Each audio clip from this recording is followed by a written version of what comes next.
reason they did disobey is to have knowledge of good and evil, right? So, I mean, they have no awareness of it, but anytime the word knowledge is used there, it's a more like intimate, more like full revel. What? Experiential, so like they. Yes, I'm more. It's just about dissociation, and I don't think it helps to keep reminding her of everything that she's done wrong. Yeah. What she actually needs is she needs to feel safe, but she can't feel safe because every time she attempts to feel safe, she ends up panicking herself. So she's in this constant state of like disorientation and dissociation, and it just never stops. That's why she is like this. So Danny, what would it take to actually make you feel safe and calm and at peace? Because for me, it took a woman like 20 years older than me to pin me down and kiss my forehead until I fell asleep. That's literally what it took to stop me being traumatized.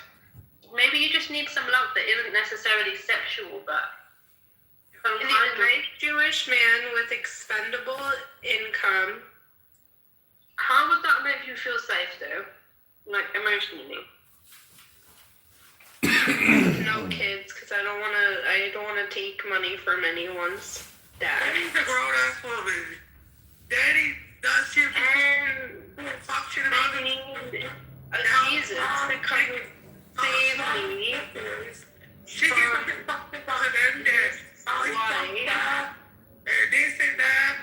Well, Hades angry because she's trying to take a mother and a son and split them up. Listen, that's not your business, Danny. And in regards to Lowell, right? She's in America. People don't get married in America. They just pick off the weakest ones and scramble for cock, and that's how it is. Well, Hades is evil. No, she's not. She's not evil. Okay, right. In your culture, Danny, in your Jewish culture, people get married. In Lowell's culture, they don't. And I'm sorry, Lowell. That is a horrible fucking thing to say. You can't say, I'm sorry, it's fucked, but that's the way it is. No. That's the way it is, let's be real. That's why it's difficult.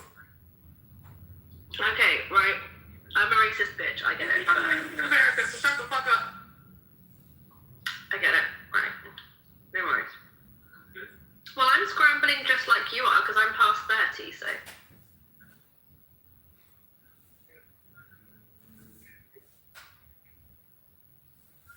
Huh?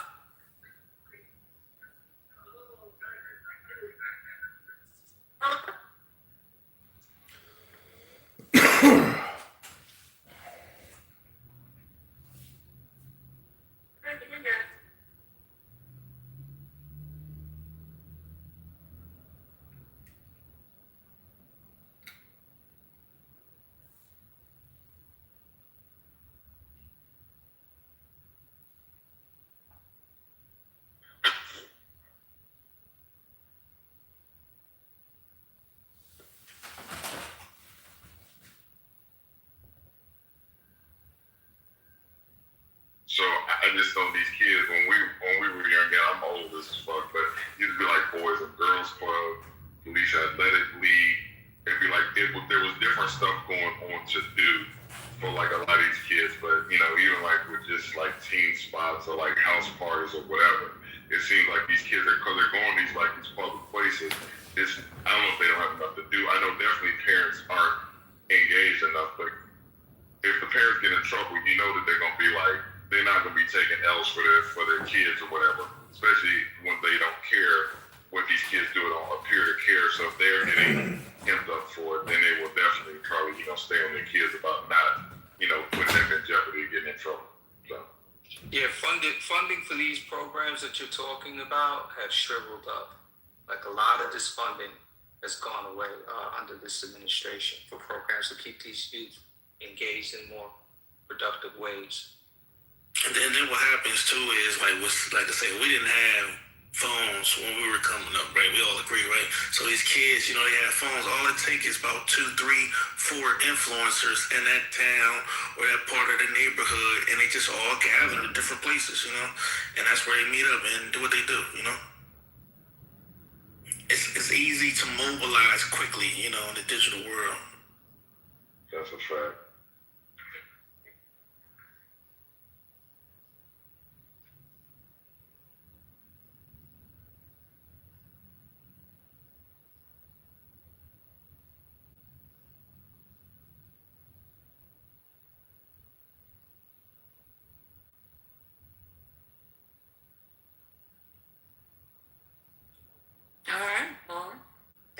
that segment. The segment was brought to you by 404. No, it's brought to you by Lululemon. First Lady Lululemon. Oh, you shop at Lululemon? But those kids, hey, First Lady in Philly, those kids, they bum rush that store, though. That's where they go at. Lulu. But do you shop at Lululemon? No, me personally, no. My daughter goes there, though. You know they sell mine clothes. That's Yeah, I know that. Yeah, I'm aware. Yeah. What about Hello? You shop there too? Nah. Well, what kind of clothes do you wear? You know, I'm vintage, man. I'm old Philly, man. You know, Ralph Lauren, Polo, you know what I mean? That's a mess. I'm from old Philly, the First Lady. I want to dispute the fact that Lululemon sells men's clothes. They do. Mm-hmm. What you mean? I know they do. I'm just playing. I'm just saying that they don't sell men's clothes, but I know they sell clothing that men can wear. You didn't get my. Well, thank you for getting my joke. That I think men it was can wear as well. That keyword that men can wear, TOO too. They sell Rambo wear Lululemon. No, he doesn't. I heard him talk about it. I ain't No. known for no Lululemon. No. When he was talking about That's one lie. That's one lie. I can't even let you play with the it. First Lady. Style The at all. First Lady, he was bragging about clothing and fashion, and he said he rocked the Lulu. Woody, you crazy. No. The left hammer. Listen, you bring me some other information. That one I can't buy. Okay, I'm about to play the replays. Yeah, you can play me the replay. You can show me the receipt. Yeah. All of the above. He is not a Lululemon man. He just ain't buying it. Now you tell me Buster Brown, yes, I would agree. But Lululemon, no, not Rainbow. But so Ralph Lauren for you, so we wear like jeans and a t-shirt, Ralph Lauren, or you wear the? I'll mix it up. Mix it up. Stay in there. What do you got a whisper when you talk? No, I'm sorry. First Lady. How do you do that? I stay in that low. Scary. I stay in that low. First I Lady. mix it up. I mean, it's too early to be talking like that.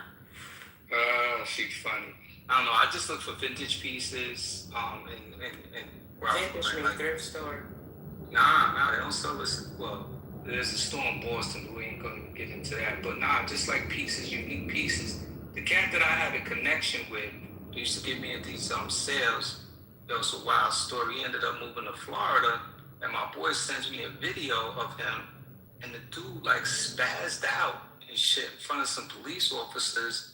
And died by freaking, what's that, cop by suicide by cop killing.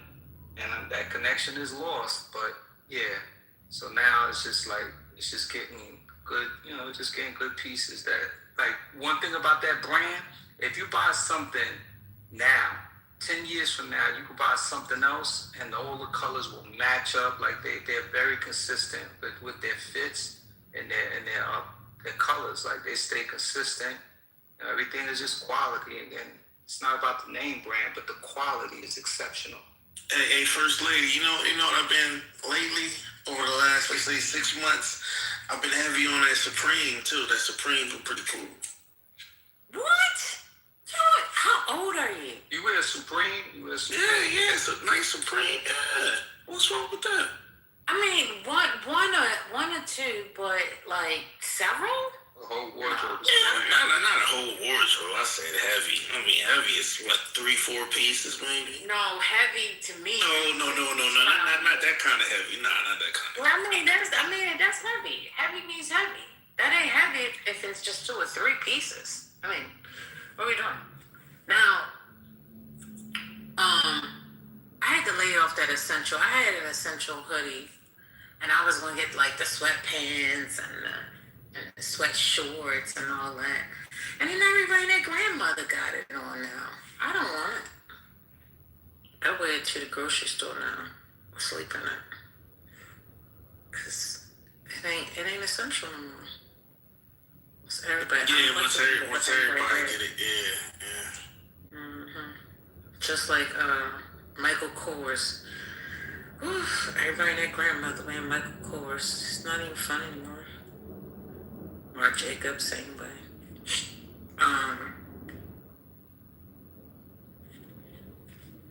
Shut up, ML.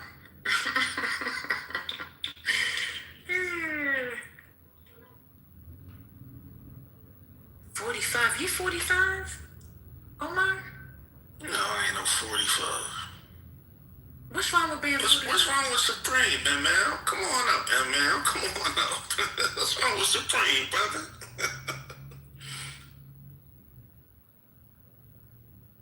Oh, nah, I ain't doing denim tears. My daughter wear denim tears. I ain't doing that. Oh, is that the ones that got like the big flowers? Yeah, the big flower, yeah. I like them. That's cute. First lady, Omar might not be 45, but he does look 45. He said, look 45 was crazy. But man, man. Omar. Oh,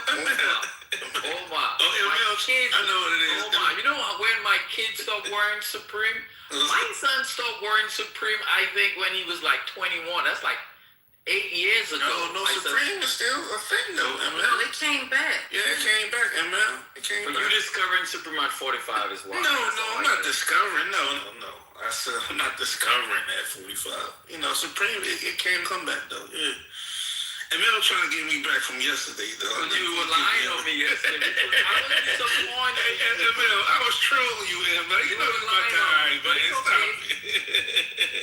You know I was trolling you the other day, man. It's just that Supreme never really left. No, but people kind of put it down. It wasn't, maybe people that already had it, It got sold.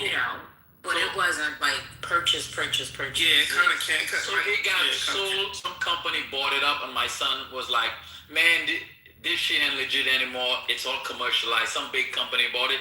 So all the kids kind of stopped wearing it after that happened. Same thing with BOSS. Nah, it's not about that, ML. The designers from Supreme, they just got old. But a lot of the You see, it's about the library. You being an ageist right now. I'm just saying. But I'm saying a lot of the designers from Supreme went to I feel you. They aged out.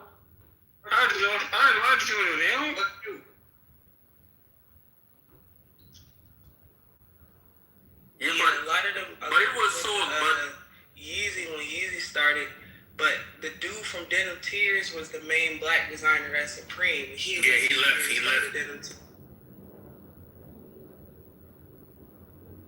Yeah, but it made a little mini comeback though. They got some nice little pieces out there. They can't really do nothing. I don't know. I feel like that whole wave of just. I never got Supreme because they rebranded a lot of things. Like when the Supreme. That's what I'm saying. Nikes That's their whole thing. Yeah, That's out. all the kids are like, "Man, Supreme Nikes." I'm like, this is the same basic Air Force One. Why? Yeah, that's a fact. Yeah, I'm not into that, ML. I'm with you on that. I agree with you on that. Yeah, that shit ain't no history or lineage. Yo, That shit my son went on a field trip, a school. He went abroad to Japan, and they literally tried to mob him in Japan because he was wearing Supreme. Like, this is how crazy the brand is over there. Now, People were begging him to buy the sneakers off his feet and the clothes off his back because it was crazy. He was telling me.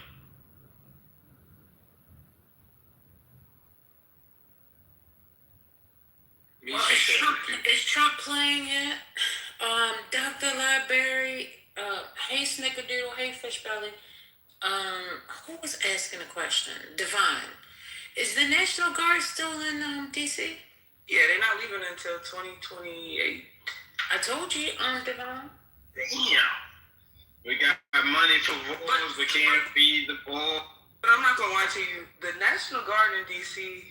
are not the problem. Like, so their advertising is the problem, but they don't do anything.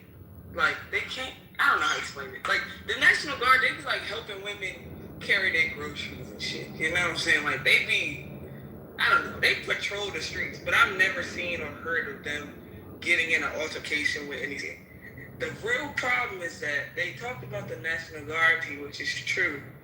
Every federal agency has an increased presence. So, like, you'll see the DEA, like, patrolling DC. Like, all HSI, it's like all of the federal agencies, CIA, FBI, like, you'll see, like, random agencies, cars, just patrolling the streets and having, like, an increased police presence. It's not really the Guard that's the problem, but the DEA been doing crazy. I have a war question. Wait, before you go to the war, 1 second. Also, DLC, did you hear anything about shots fired at the White House yesterday or anything? Nah, I was out. I was out yesterday. It would have been crazier. I feel like if that happened. So I'll say no. I didn't see anything or experience anything that would say something crazy. Okay, that was the reason why we was asking about the National Guard situation. I'm sorry, maybe. I know maybe Saturday. I know they do like the Easter egg roll and stuff. They had like the parade stuff set up when I was out that way, like Saturday night, and they had like increased presence around the mall like usual during this time of year. But I ain't see nothing. Like no shit. Got it. Okay. All right, Mimi. I'm sorry. Go ahead. So Trump at this Easter egg roll said that he was going to blow up bridges and power plants, and isn't that against the law because he's like attacking civilians? Isn't that That was war crimes that nobody cares about. He has already committed war crimes as far as many are concerned. The hit on the school, the children, with the girls. It's definitely war. He's admitting to getting ready to commit war crimes. Who gonna check him? But like, so if they do the same shit to us, like who gonna check that? Like, you know what I'm saying? Like, why is he doing that? That's crazy. What is the Easter egg? Come on, man. It's like I compare it to an egg hunt. I don't know why they call it an egg roll. I know you know, Ben. Stop talking about it. Again, they are already targeting civilians. I may have said it wrong. I don't care, Ben. It's an Easter egg roll. It's called the egg roll. That's what I only know it's called that. It is weird because when I was a kid, my mom got tickets for me and my little brother to go when Obama was in office, and we got this like purple commemorative eggs, and it's like signed in green, and it said like Barack Obama Easter egg roll. That's the only reason it's called. Oh, that's cool. You got it for Obama. That must be a DC thing. It's a presidential thing. It's been for but I've never been to like an Easter egg roll outside of the White House. I don't know what it is. I saw some kids fighting online over Easter eggs.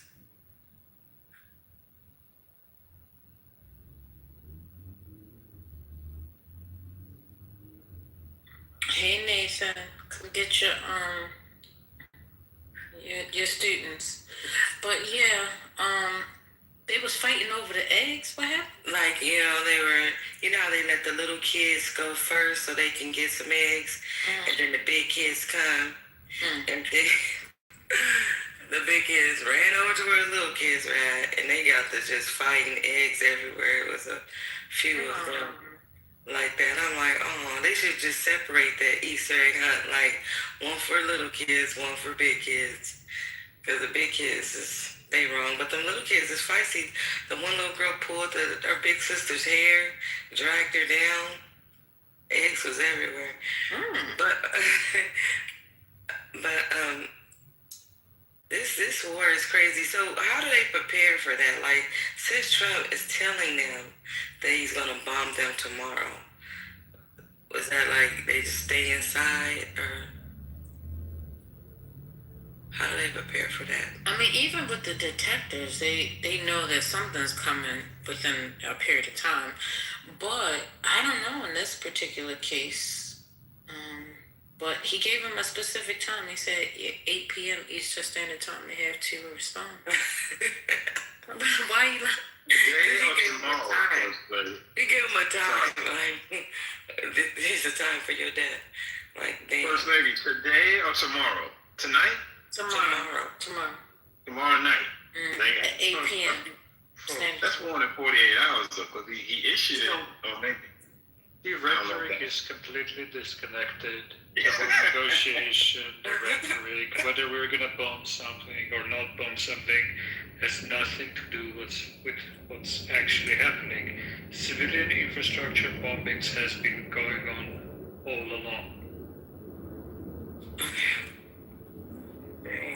Trump is speaking live right now if you guys want to listen to it. Yeah, I was just going to say that. Send your 200 men to pick up one. Hey, First Lady. Hush, Omar's my plan. Oh, I ain't know that was plan. The Guardian Leaders on. think in a lot of different ways. I can say militarily, it's been one of the best. So good. We had great talent. We got a little luck too, I would say. And we were helped by a lot of people, a lot of great people. And it was an honor to be involved with it. It's very historic. This is a rescue that's very historic. It'll go down in the books. Late Thursday night, an American F-15 fighter jet went down deep inside enemy territory in Iran while participating in Operation Epic Fury, where we're doing unbelievably well at a level that nobody's ever seen before. The entire country can be taken out in one night, and that night might be tomorrow night. Both members of the crew ejected from the aircraft and landed alive. On Iranian soil, I immediately was asked to make a decision. I ordered the U.S. Armed Forces to do whatever was necessary to bring our brave warriors back home. A risky decision, because we could have ended up with 100 dead as opposed to 1 or 2. It's a hard decision to make.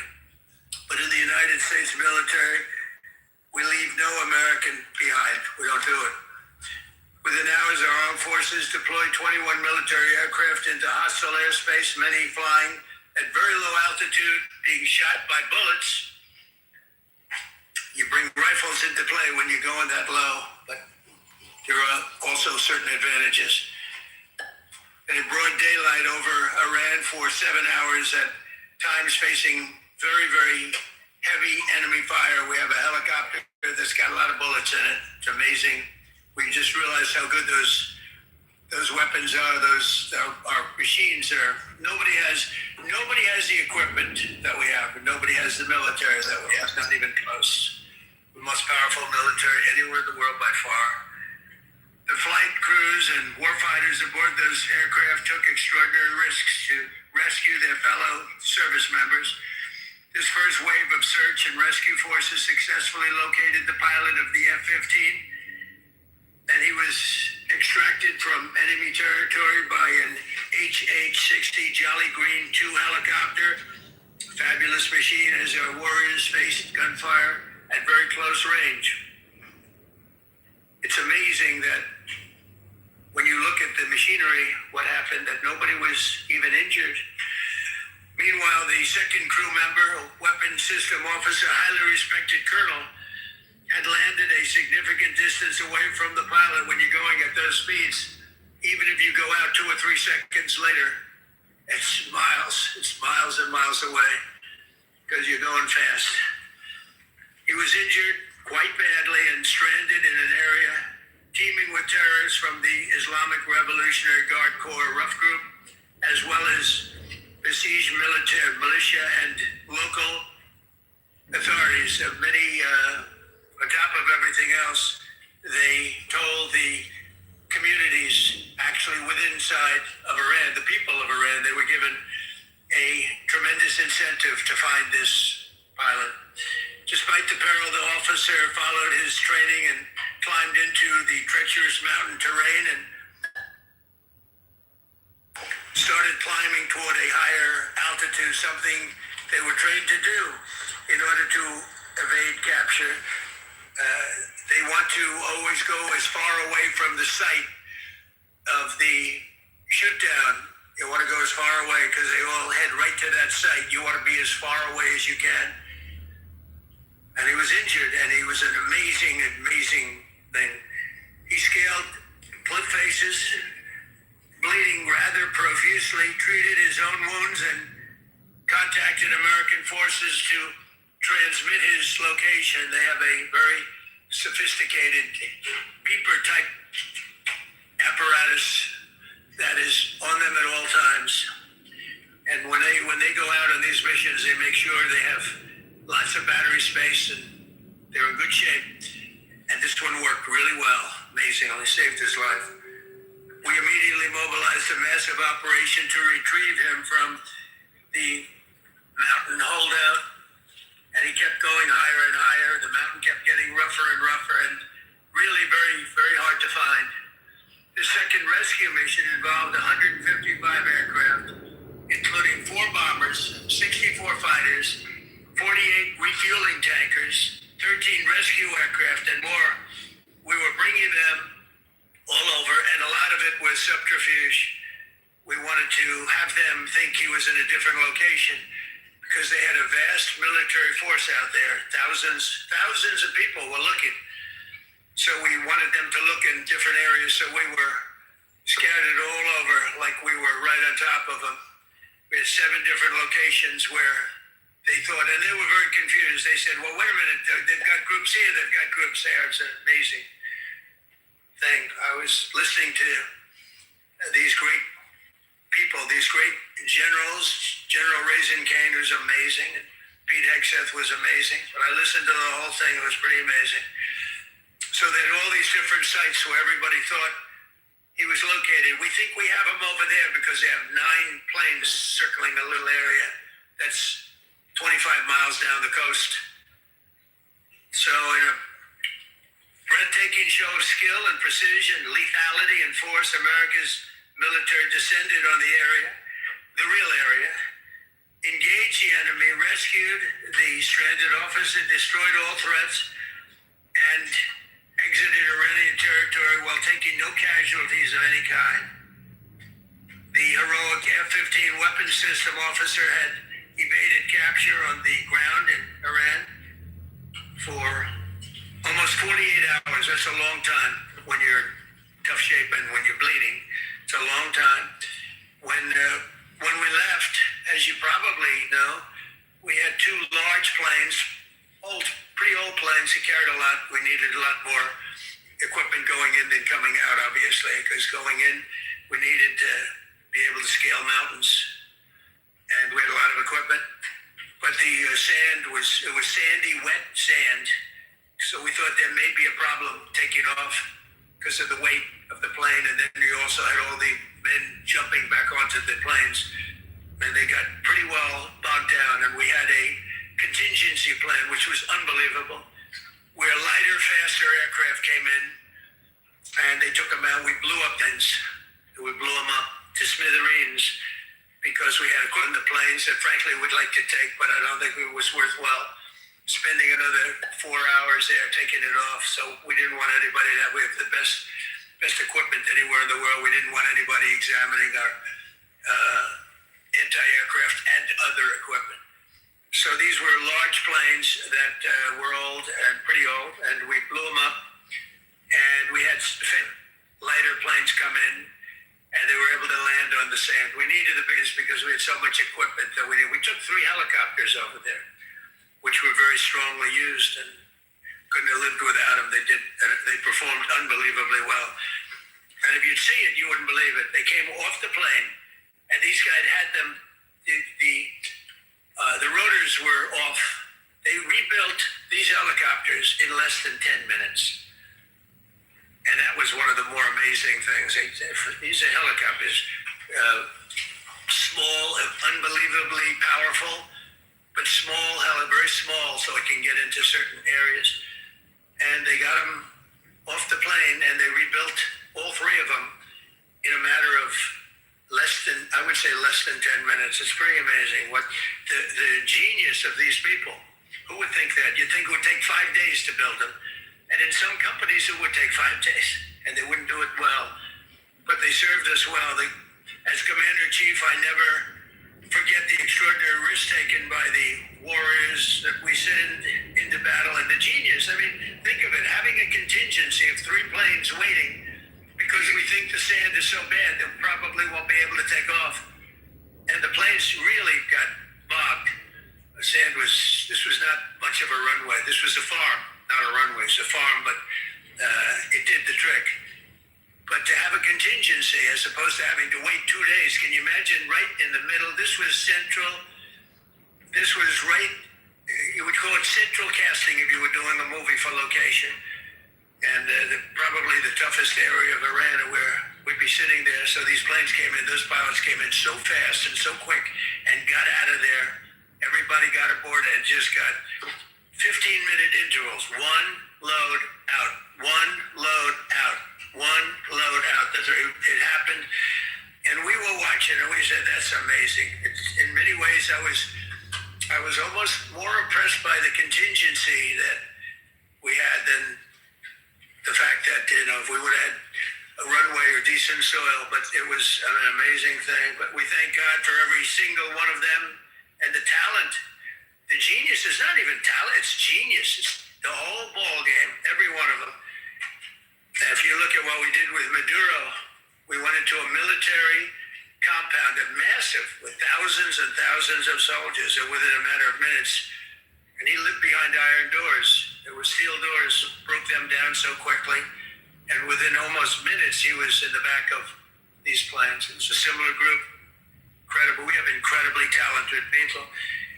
And if the time comes, we move heaven and earth to bring them home safely. We're going to bring our people home safely. I want to thank every member of the U.S. Armed Forces involved in these historic operations. They really were historic. It's just not something that's done. And you'd understand it. Not that they don't want to do it, but when you're going into areas, when you look at these helicopters, when you look at the amount of bullets and everything else that they took, when you go into these areas, you don't come out like we came out. God was watching us. Well, it was the Easter, we were in Easter territory, I guess, but God was watching us. It's amazing. Because when you look at the machinery, they took damage. It tells you, first thing I said is, these are unbelievable machines, how they flew back and not even much of a problem. But these two extraordinary rescues, because it was two, and as you probably know, we didn't talk about the first one for an hour, and then somebody leaked something, which we'll hopefully find that leaker. We're looking very hard to find that leaker, and talk about there's somebody missing. They basically said that we have one and there's somebody missing. Well, they didn't know there was somebody missing until this leaker gave the information. So whoever it was, we think we'll be able to find it out because we're going to go to the media company that released it, and we're going to say, national security, give it up or go to jail. And we know who, and you know who we're talking about, because some things you can't do, because when they did that, all of a sudden, the entire country of Iran knew that there was a pilot that was somewhere on their land that was fighting for his life. And it also made it much more difficult for the pilots and for the people going in to search for him. All of a sudden, they know that there's somebody out there. They see all these planes coming in. It became a much more difficult operation because a leaker leaked that we have one, we've rescued one, but there's another one out there that we're trying to get. So actually, the country, Iran, put out a major notice, you all saw it, offering a very big award for anybody that captures the pilot. So in addition to a hostile, very talented, very good, very evil military, we had millions of people trying to get an award. So when you add that to it, but we have to find that leaker because that's a sick person. Probably didn't realize the extent of how bad it was. I can't imagine that person did. But we're going to find out. It's national security. And the person that did the story will go to jail if he doesn't say. And that doesn't last long. And I think everybody would understand it. They put this mission at great risk. They put that man at great risk, and they put the hundreds of people that went in looking for him, because everyone now knows that we're going in. Over the past 37 days, America's armed forces have carried out more than 10,000 combat flights over Iran, unheard of. striking more than 13,000 targets. The F-15 we lost last week was the first manned aircraft down by the enemy in this entire operation with thousands and thousands of flights. He got lucky. It was a lucky hit. You know, eventually you get lucky. But we got lucky too because we got both of them back. But it's a record that is unparalleled in the history of military air operations. Nobody's ever seen anything like it. It's such an honor to be involved with it. We were up late at night, and then we were waiting for those contingent planes to come in, and we said, come on, let's go, get in, because they're waiting out on this farm without a runway, with wet, crummy soil, sand, mostly sand, wet sand, and it eats planes alive, and we're waiting, and we're saying, I hope that one can land and take off. And they came in like magic, boom, boom, boom, one after another. It was like genius. So impressed by that. Because we were a little concerned. We said, boy, if they don't get in and get up fast, we're sitting in them. And that's called Iran Prime, right, General? That's where the whole bet is. And here we are sitting there waiting for a plane. But they came in so fast and so hard, and these guys knew exactly what. Let's go, come on, get in, let's go. Wow. They came one right after another, not at the same time.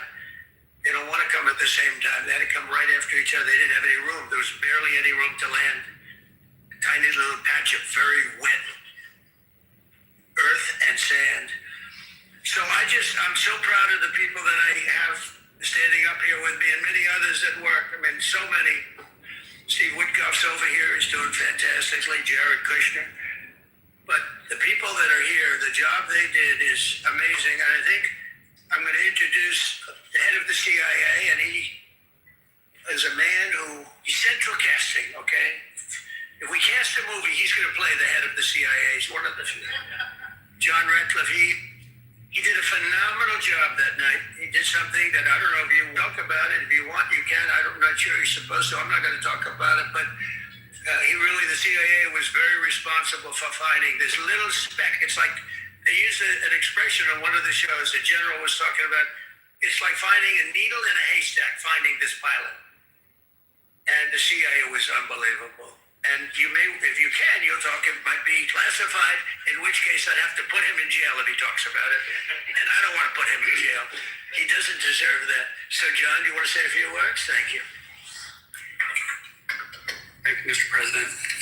It's a privilege to be here with you today to share what we can about this exceptional mission and to recognize the ingenuity and bravery of those who executed it, as well as the leadership and resolve of the president who ordered it.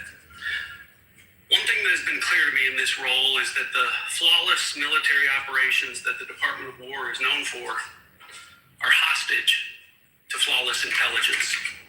We saw that in the skies over Iran in Operation Midnight Hammer last summer. We witnessed it in Venezuela during Operation Absolute Resolve. We've seen it against the cartels in the Western Hemisphere, and we're seeing it every day in Operation Epic Fury, including this mission to rescue an aviator buried deep behind enemy lines.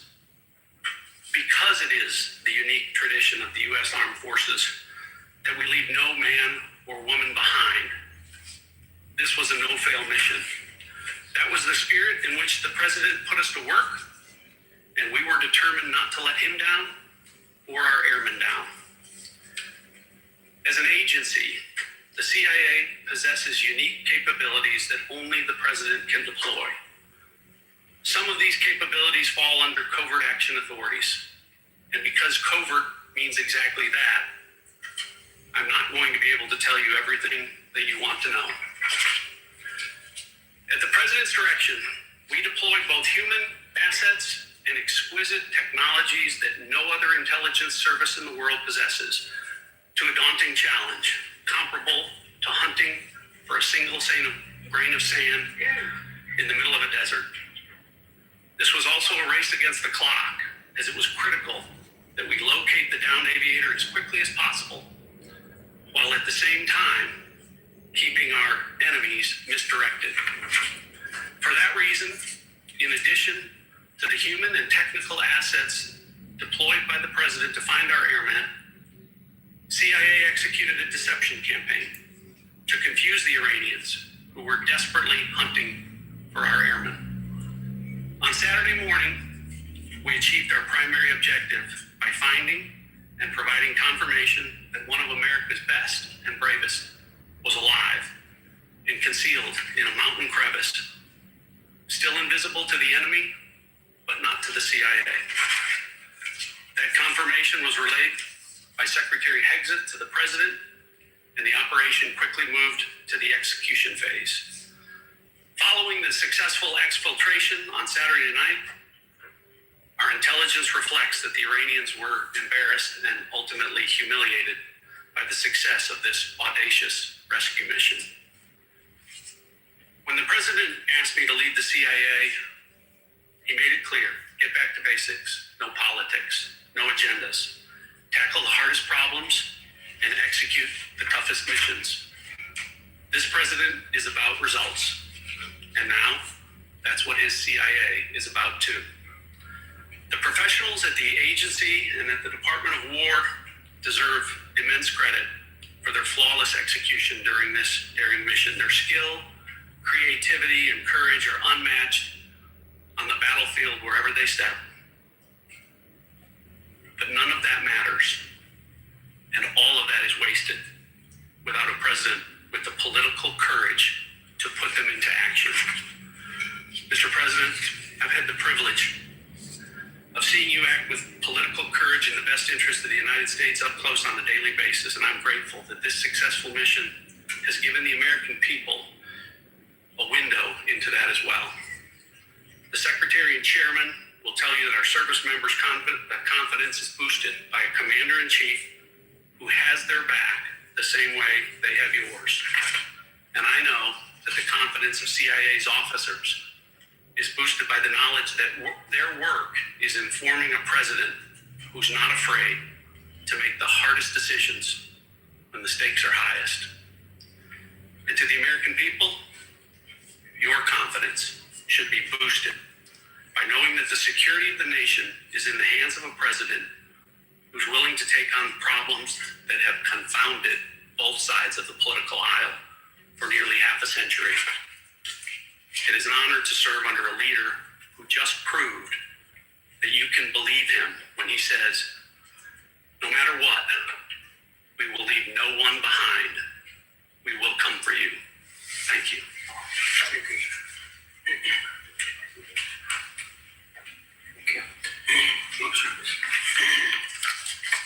Well, John, thank you for the collaboration with the CIA as well. Incredible and ongoing partnership.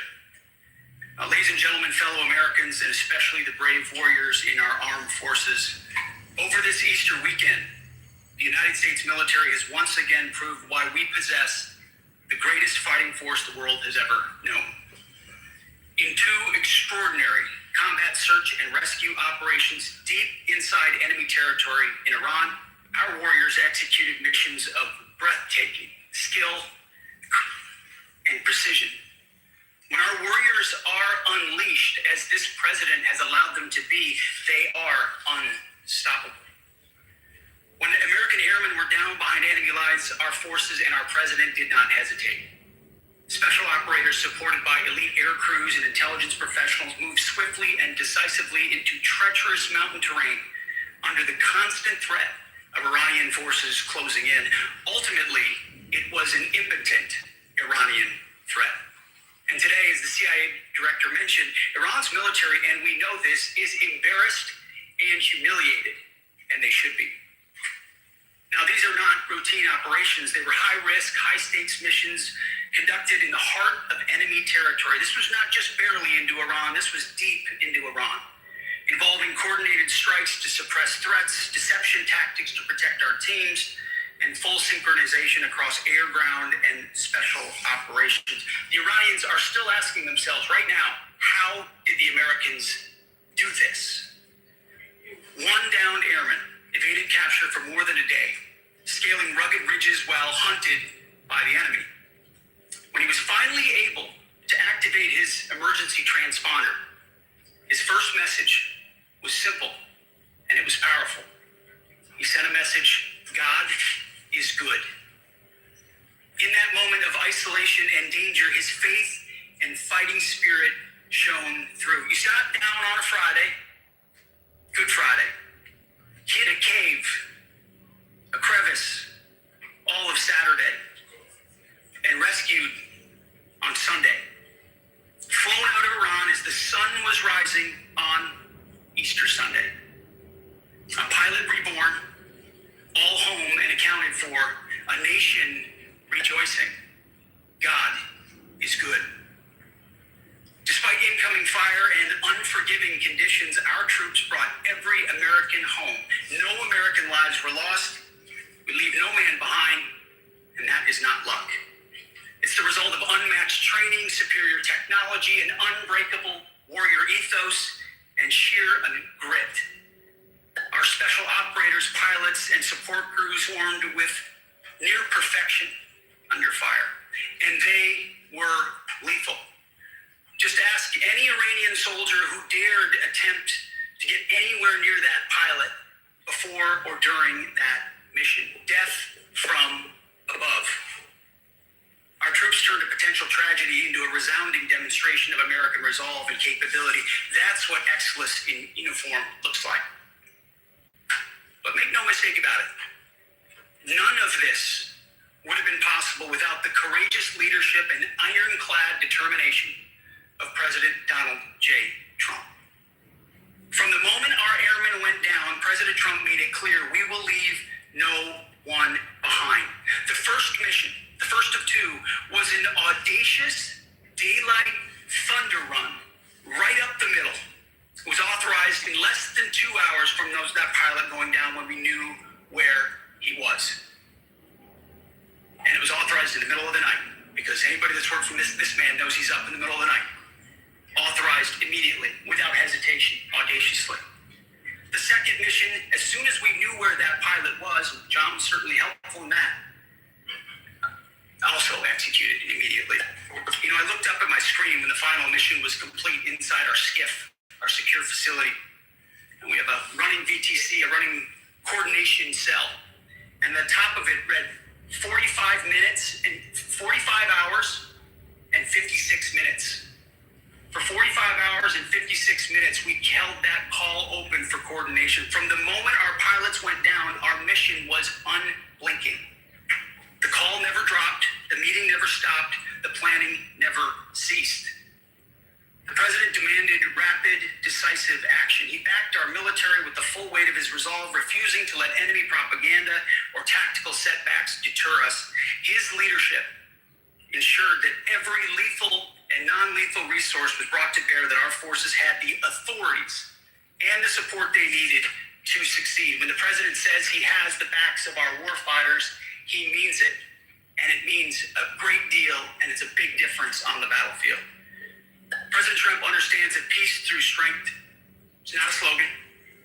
It is a doctrine that saves American lives. His unwavering commitment to rebuilding our military and restoring the warrior spirit has paid dividends in missions just like this one. Under his command, America projects power with confidence and brings our people home with, and that continues today, by the way.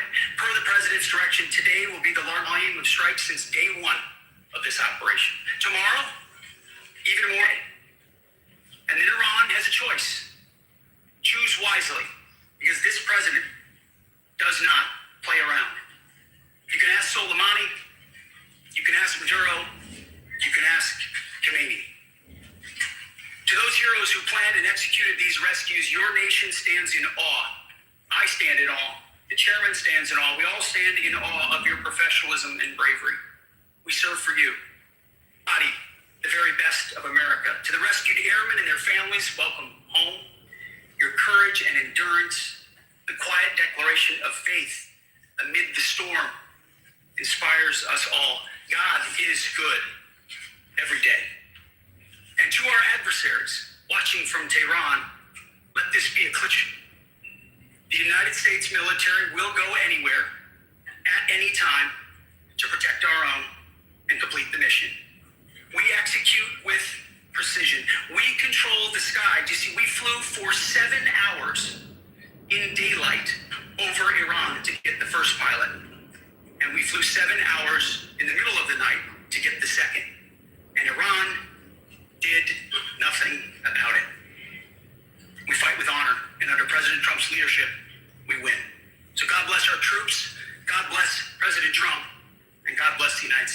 Well, good afternoon, everyone. Thank you, Mr. President. Thank you, Mr. Secretary. I know I know many of you want specific details in briefings. We will share what we can, but I will retain what I must in the event that we have to go do it again sometime. And I cannot stress the importance, as the President said, around operational security. The Secretary and I will do a more detailed briefing tomorrow morning, and we look forward to sharing the details that we can. On Thursday, 2 April at 10:10 p.m. Eastern Time, 4:40 in the morning, local Iran time, the Joint Personnel Recovery Center, which handles the Central Command area of responsibility, declared an isolated personnel recovery event for U.S. Air Force F-15E Strike Eagle, call sign Dude 44, which was down in hostile Iranian territory. The pilot and weapons system officer had both safely ejected and were isolated behind enemy lines. Following confirmation of active rescue beacons and on the direction of the Secretary and by order of the President, a rescue operation was launched with the stated purpose of bringing both Americans home safely. As the Secretary said, several hours later on the morning, after positively locating the front seater, call sign Dude 44 Alpha, and aware of an aggressive ongoing search by the enemy, a U.S. Central Command plan was approved by the Secretary and the President. Shortly thereafter, a U.S. Air Force Combat Search and Rescue Task Force, comprised of A-10 Warthogs in their Sandy role, and I'll describe what that is in a minute, HC-130 Combat King 2s, HH-60 Jolly Green 2 helicopters, and Air Force Special Warfare Airmen, a package comprised of combat rescue officers and pararescueman operators, audaciously penetrated enemy territory in broad daylight to find, fix, and recover Dude 44 Alpha from behind enemy lines. This was an incredibly dangerous mission, an incredibly dangerous undertaking, but a filled promise made to every American warfighter that you will not be left behind. We will always come find you, and we will always bring you home. Over the next hours, the Search and Rescue Task Force crossed the beach, entered into Iranian airspace, protected by a fighter strike package, and moved into the objective area, all under fire. En route, as some of you have seen on social media, the helicopters took gas off the C-130s and pressed onward and forward up into the objective area. While this was ongoing, and out in front of them, the Sandy flight of A-10s and other remotely piloted aircraft, drones, and other tactical aircraft were violently suppressing and engaging the enemy in a close-in gunfight to keep them away from the front seater and allow the pickup force to get into the objective area. During this engagement, one of the Sandy aircraft, the one primarily responsible for communicating with the downed pilot, was hit by enemy fire. This pilot continued to fight, continued the mission, and then upon exit, flew his aircraft into another country and determined that the airplane was not landable. This was one of our A-10 Sandy aircraft. The pilot then made the decision to eject over friendly territory and was quickly and safely recovered and is doing fine. After picking up Dude 44 Alpha, the HH-60 Jolly Green fight was engaged by every single person in Iran who had a small arms weapon. And one of the aircraft, the trailing aircraft, took several hits. The crew sustained minor injury, and they are going to be fine. A note for those of you that do not know what a Sandy does. Named after the flight call sign that did this very mission in Vietnam, flying A-1 Sky Raiders and A-7 Corsairs, a Sandy has one mission: get to the survivor, bring the rescue force forward, and put themselves between that survivor on the ground and the enemy. They are committed to this. This is what they live for, and this is what they've trained for over many, many years. The A-10 force and the rescue force did a fantastic job rescuing Dude 44 Alpha. He was recovered Friday afternoon. As I said, and the nation needs to know this, this was an incredibly brave and courageous mission, and a testament to the courage, skill, and tenacity of the Joint Force and our leaders. And especially a daylight option, having the guts to try means so much to so many. Meanwhile, the backseater, as the President and the Secretary have said, had continued to work and survive. Through the hours of daylight, Dude 44 Bravo, the backseater, evaded.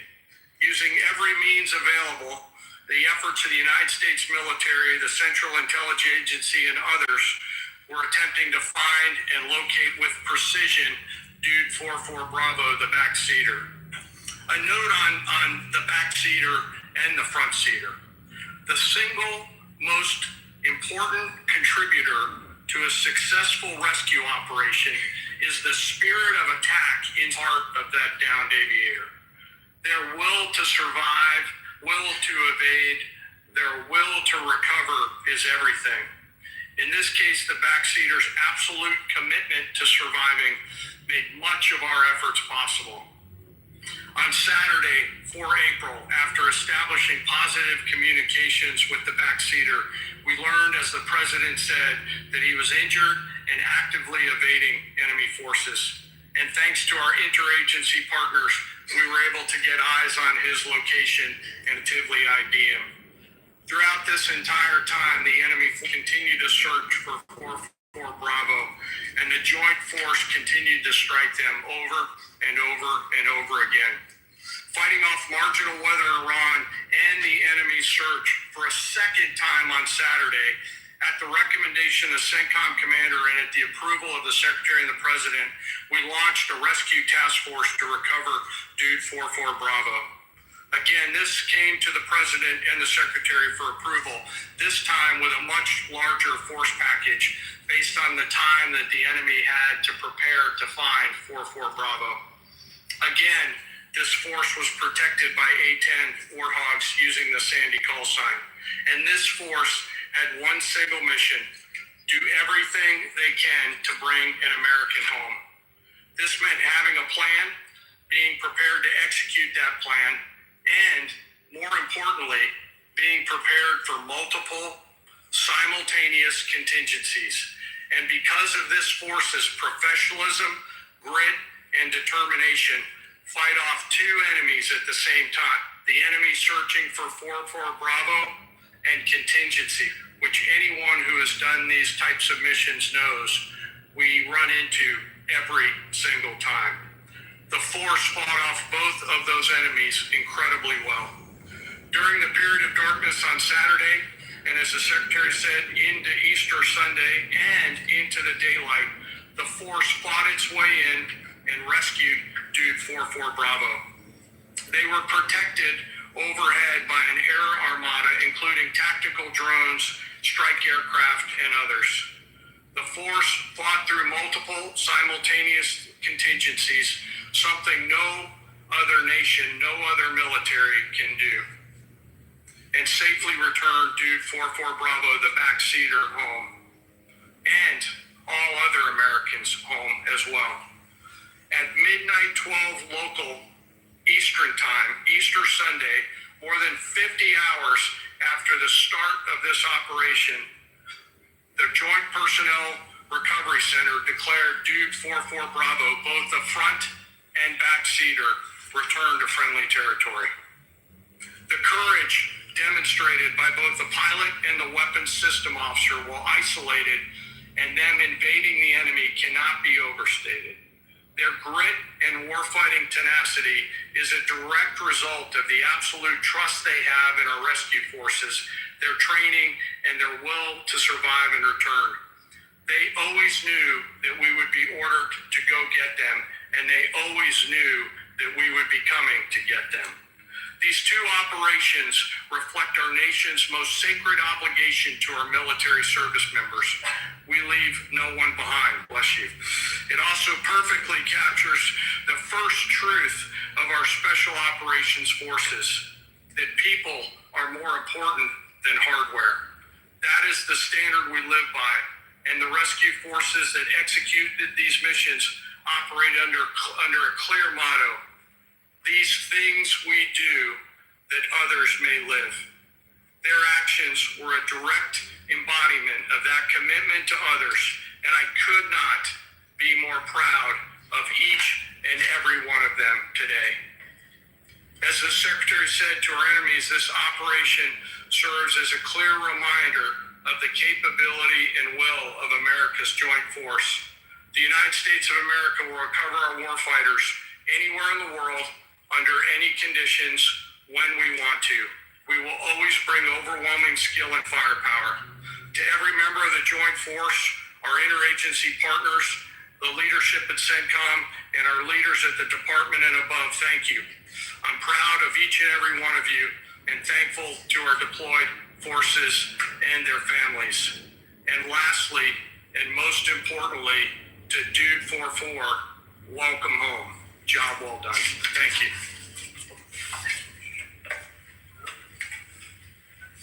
Pretty amazing. And these two gentlemen have been, from day one, they've been perfecto. I got to know General Kane in my first term because he was able to take out ISIS instead of the 4-year projection that was given to me, but much lesser generals. I said, if I ever do this again, that's going to be the head of my Joint Chiefs of Staff. And we worked with him. He's amazing. He took out ISIS. We defeated ISIS in 4 weeks. I would take 4 years. I flew to Iraq to find out with the greatest equipment in the world why would it take 4 years. And he told me, sir, it won't. It'll take 4 weeks and you'll have time left over. And that's exactly what happened. So he's great. And Pete, all I can say is that he was treated very unfairly. And now those same people that treated him unfairly, that fought against him, they call me, what a great choice he was. They said, well, what happened his nomination? What happened to you?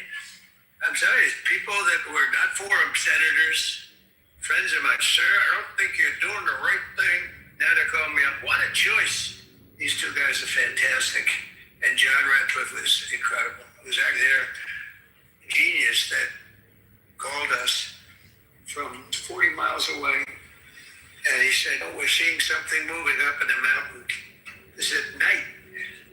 And they kept the camera on him for 45 minutes. He wasn't moving, and they said, probably wrong, but we're seeing something moving. This is a vast mountain, vast, thick, with bushes, trees. He said, we see something moving 40 miles away. It was the head of a human being, I'm telling you, it's moving. And then all of a sudden, 45 minutes later, he moved a lot. Stood up, took away half of him. And that was really the beginning of something incredible. We had it where he was, but not specifically. That's a big mountain. So I want to thank the CIA, too. I don't think they get enough credit for the great job they've done. Yes, please. Yes. Thank you very much, President, for this great opportunity. Country has super army. You make a difference, Mr. President. Thank you for your greatest leadership. Thank you. I have 2 quick questions, Mr. President.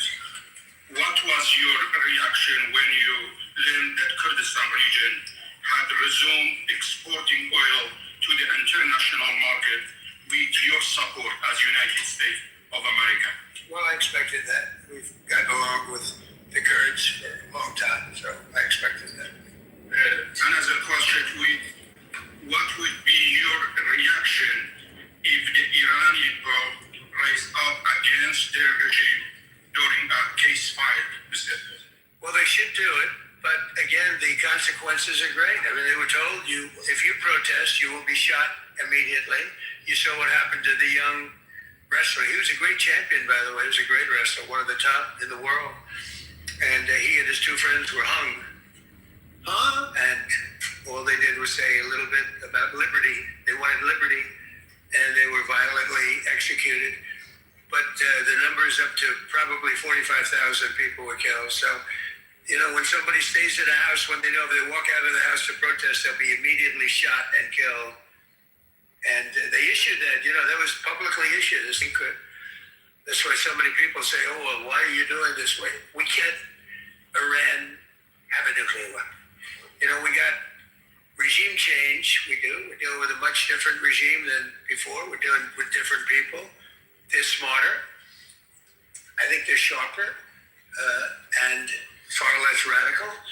We have regime change, but we didn't do this for regime change. We did it for the fact, and my view was very simple. I saw somebody said, oh, he doesn't have a plan. I have the best plan of all, but I'm not going to tell you what my plan is. They want me to say, here's my plan. We're going to attack at 9:47 in the morning, and then we're going to do this, and then we're going to, and if you don't do that, they say, I have a plan.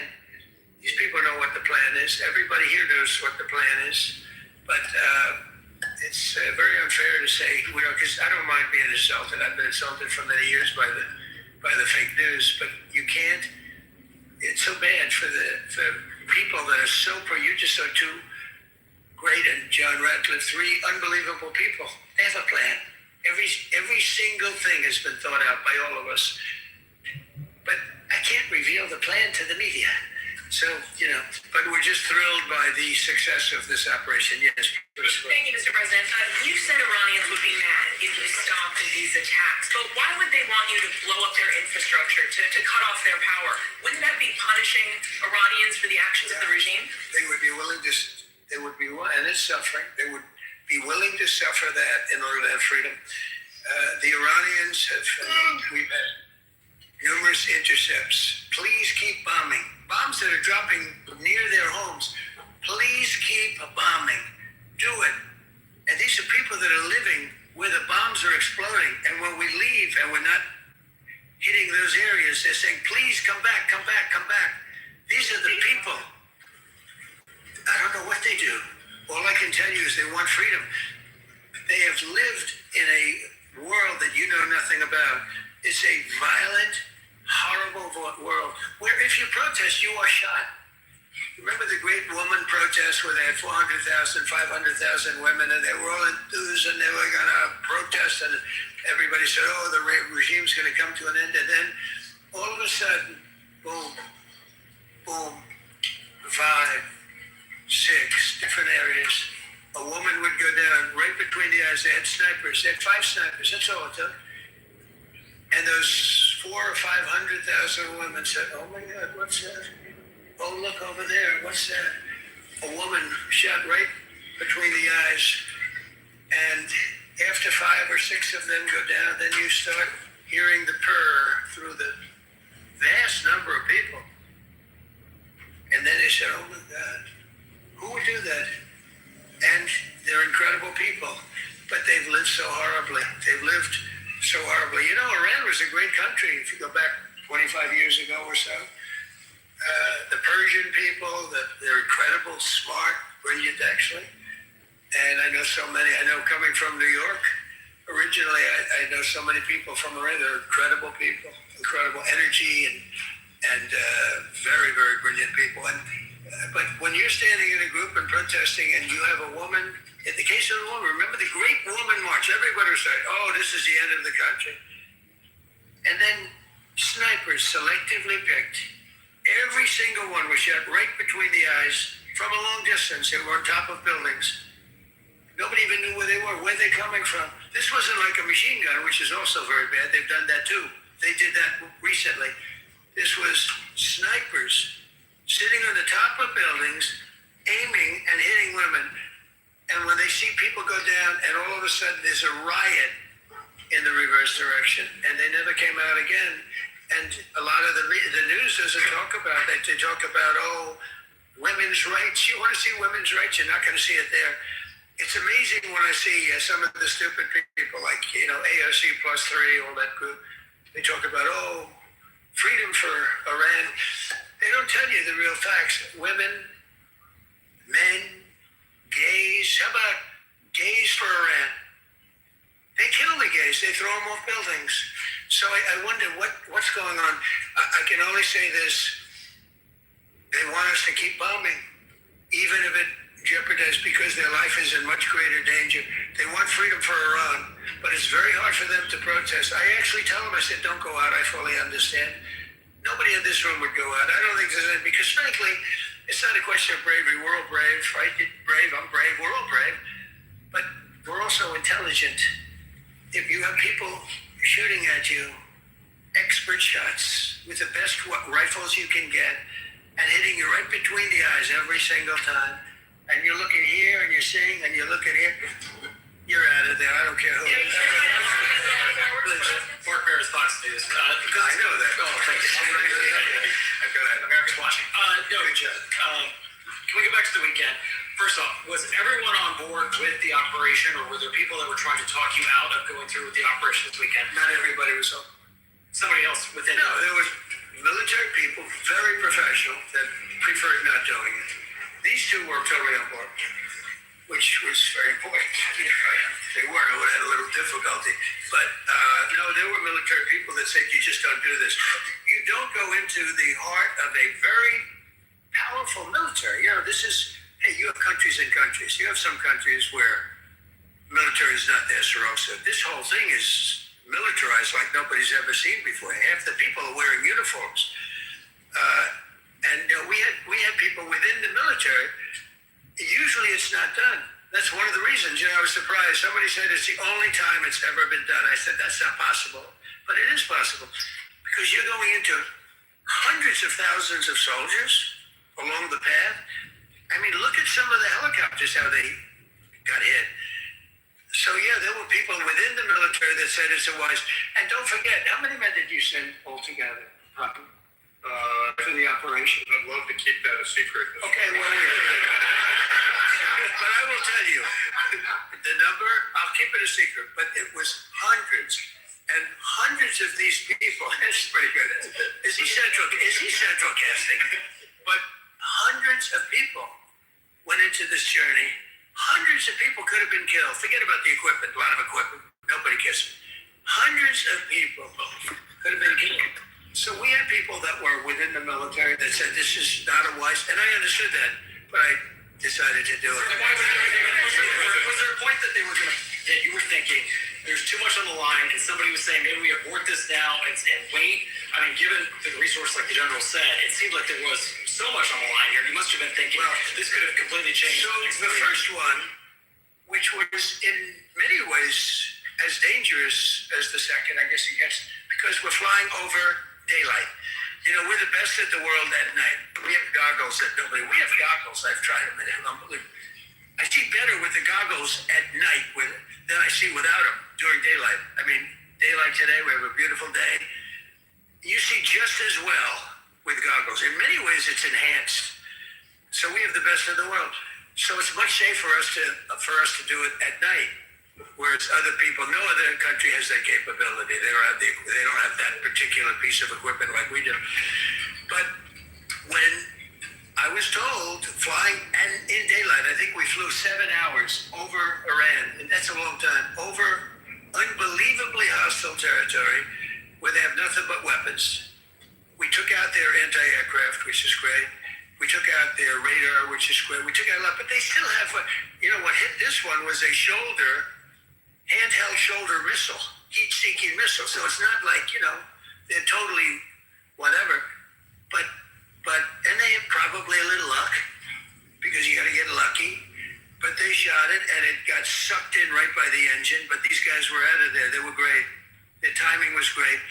But no, I was told that this is a very dangerous mission. I understood. They didn't say it's a foolish mission. They said, we're going to be sacrificing hundreds of people do this. You have tankers that are flying over this area so that because the flight was so long, they had to refuel. It's a very dangerous mission.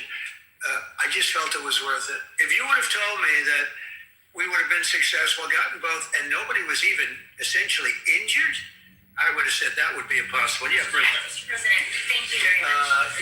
Thank you, sir. I'll come back to you. Okay. Given that you are now dealing, you say, with a more reasonable, less extreme leadership in Iran, what does that mean for the protesters, for the human rights movement in that country after this conflict? What's your expectation? Yeah, if they assume control, if we do something and they assume control, I think it's very positive, a big step. I don't think you see the radicalization that you have seen in the last look what happened. I mean, women are being executed because they're not properly clothed, they say. They're not properly clothed, and they execute the women. They shoot them right on the street. No, you have a much different group of people. Now, I'm not saying we are dealing with them. Essentially, they have till 8 o'clock tomorrow night, Eastern time. But we are dealing with them. I think it's going well. Mr. Witkoff is here, and JD's involved in the dealing. Mr. Witkoff is sitting right here, and I think it's going fine, but we'll have to see. You have to understand, we've been dealing with these people for 47 years. I'm standing here with a much more powerful Iran as of a month ago, not anymore. Right now they are decapitated. But I'm standing here a month ago with a much more powerful Iran than it was at any point during 47 years. This should have been handled by 7 presidents, a lot of presidents.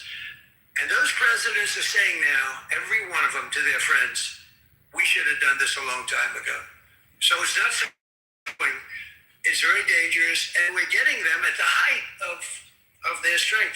If I didn't terminate the Barack Hussein Obama Iran nuclear deal, they would have had don't forget, that was a path to a nuclear weapon. Remember this. Israel, pure and simple. How Israel can vote for a Democrat is if you're Jewish in New York City or any place else in this country, and how you can vote for a Democrat is unbelievable, because he chose Iran, a very hostile Iran. Remember when he filled up a 757 with cash, billions of dollars of cash, and he sent it over to them. Then they gave them tens of billions of dollars. He chose Iran over Israel, and really the Arab world, if you look, because, the other, Saudi Arabia, Qatar, UAE, I mean, you take a look. I mean, I can add Kuwait, and I can add Bahrain, and you can add others. He chose such an unlikely candidate. Nobody could believe it. Frankly, if you're going to choose between Iraq and Iran, he should have befriended Iraq. He went in the exact opposite direction of all thinking. It's a road to a nuclear weapon. And when I terminated that, everyone said, oh, we terminated it. It was one of the best things we ever did, because he had a road to a nuclear weapon. And it was a very short-term deal. Countries don't do 10-year deals. Countries do hundreds of years. You don't do a 10-year deal. For a country, this isn't, you're a landlord and you're renting a store on a certain street, and you give somebody a 5-year or 10-year lease. This is a country. It was a short-term deal. It was ready to expire. I terminated it before it expired. It took a lot of heat, and it was one of the best things ever, because he would have had a nuclear weapon. Then he would have had another nuclear weapon, had those beautiful B-2 bombers not gone in 8 months ago, and obliterated that site. And by the way, the word is obliteration. CNN said, well, maybe it wasn't complete. It was so complete that they still haven't been able to get it. It was obliteration. But if we didn't hit them, that was a courageous decision too, because we had all those planes flying in at night with very little cover, unbelievable stealth planes, and they were able to do their job. If we didn't do that, Iran would have had a nuclear weapon, those 2 instances, and if they did, in my opinion, I told this to Bibi Netanyahu yesterday, Israel would have been extinguished. Large portions of the Middle East would have been extinguished, whether it's Saudi Arabia, Qatar, UAE, or others. And you saw that with thousands of missiles raining down on them. They didn't think they were going to be hit. They thought they'd be watching us fight. And all of a sudden, UAE got hit by 1,500 missiles. Don't do it. He would have taken them out also. It didn't. And they were powerful. If I didn't come along and terminate the Obama deal, which was terrible, the Iran nuclear deal was a road to a nuclear weapon, a big one, unlimited, legally. I terminated it without even much thought. It was so easy. I terminated that, and then the B-2 bombers. And I did one other thing. I had killed Qassem Soleimani, who was an evil genius. And the reason I did it, I heard he was going to knock out 5 of our military bases. And had he lived, I believe we would be fighting perhaps a different Iran right now because he's never been replaced, you know. And I did one other, but this one was not picked up. Osama bin Laden.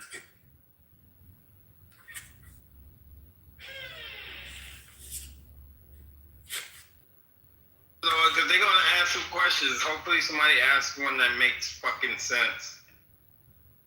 We lost it, Lord. Yeah, the stream I'm watching, it froze and oh I shit. don't know what happened. Let me see.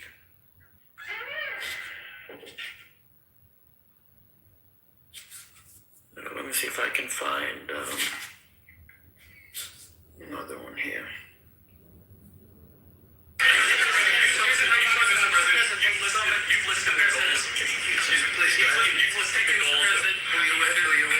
My name is Diakounda. I'm with the largest Kurdish media outlet, Tunga Media Network. It's based in Iran.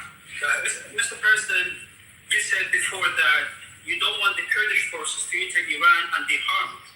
Do you still want them to stay away? Or what role do you expect them to play now? I'd rather have them stay away. I'd rather have them stay away because I think they bring with them some problems and some difficulties. And I know they bring death, I mean, you know, to themselves. But I'd rather have them stay away. Thank you, Mr. President, for the question. Deliberate attacks on civilian infrastructure violate the Geneva Conventions and international law. Who are you with? I'm with the New York Times. Zolan for the New York Times. Are you failing? Are you circulation way down at the New York Times? Are you concerned that your threat to bomb power plants and bridges amount to No. I hope I don't have to do it. But again, I just said 47 years they've been negotiating with these people. They're great negotiators. And because they're not going to have a nuclear weapon. And if somebody that takes my place someday is weak and ineffective, which possibly that will happen because we had numerous that were weak, ineffective, and afraid of Iran, we're going to let Iran have a nuclear weapon. And if you think it's okay for people that are sick of mind, that are tough, smart, and sick, really sick, from a policy standpoint, from any which way you want to say, mentally, these are disturbed people. If you think I'm going to allow them, and powerful and rich, to have a nuclear weapon, you can tell your friends at the New York Times, not going to happen. It means violating international law. You no longer have credibility at the New York Times because the New York Times said, oh, Trump won't win the election and I wanted a landslide. I won every swing state. New York Times said, oh, Trump won't win the election. New York Times has no credibility. The credibility they have is it used to be all the news that's fit to print. The old gray lady, it was great, but they're running on past fumes and you can't keep doing that. You have to be able to give the correct news. And people like you, who I know, are fake. You're fake. Go on, please. Your messaging on the war has moved from the war is coming to an end to war going to be bombing Iran to the Stone Ages. And we've heard a range of those kind of messages. So which is it? Are you winding this down? Are you escalating? I don't know. I can't tell. It depends what they do. This is a critical period.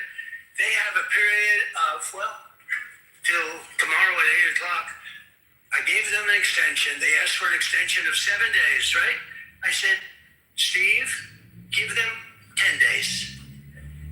10 days is up actually today, so I gave them 11, I guess indirectly. I thought it was inappropriate the day after Easter. I want to be a nice person. They have till tomorrow, and we'll see what happens. I can tell you they're negotiating, we think, in good faith.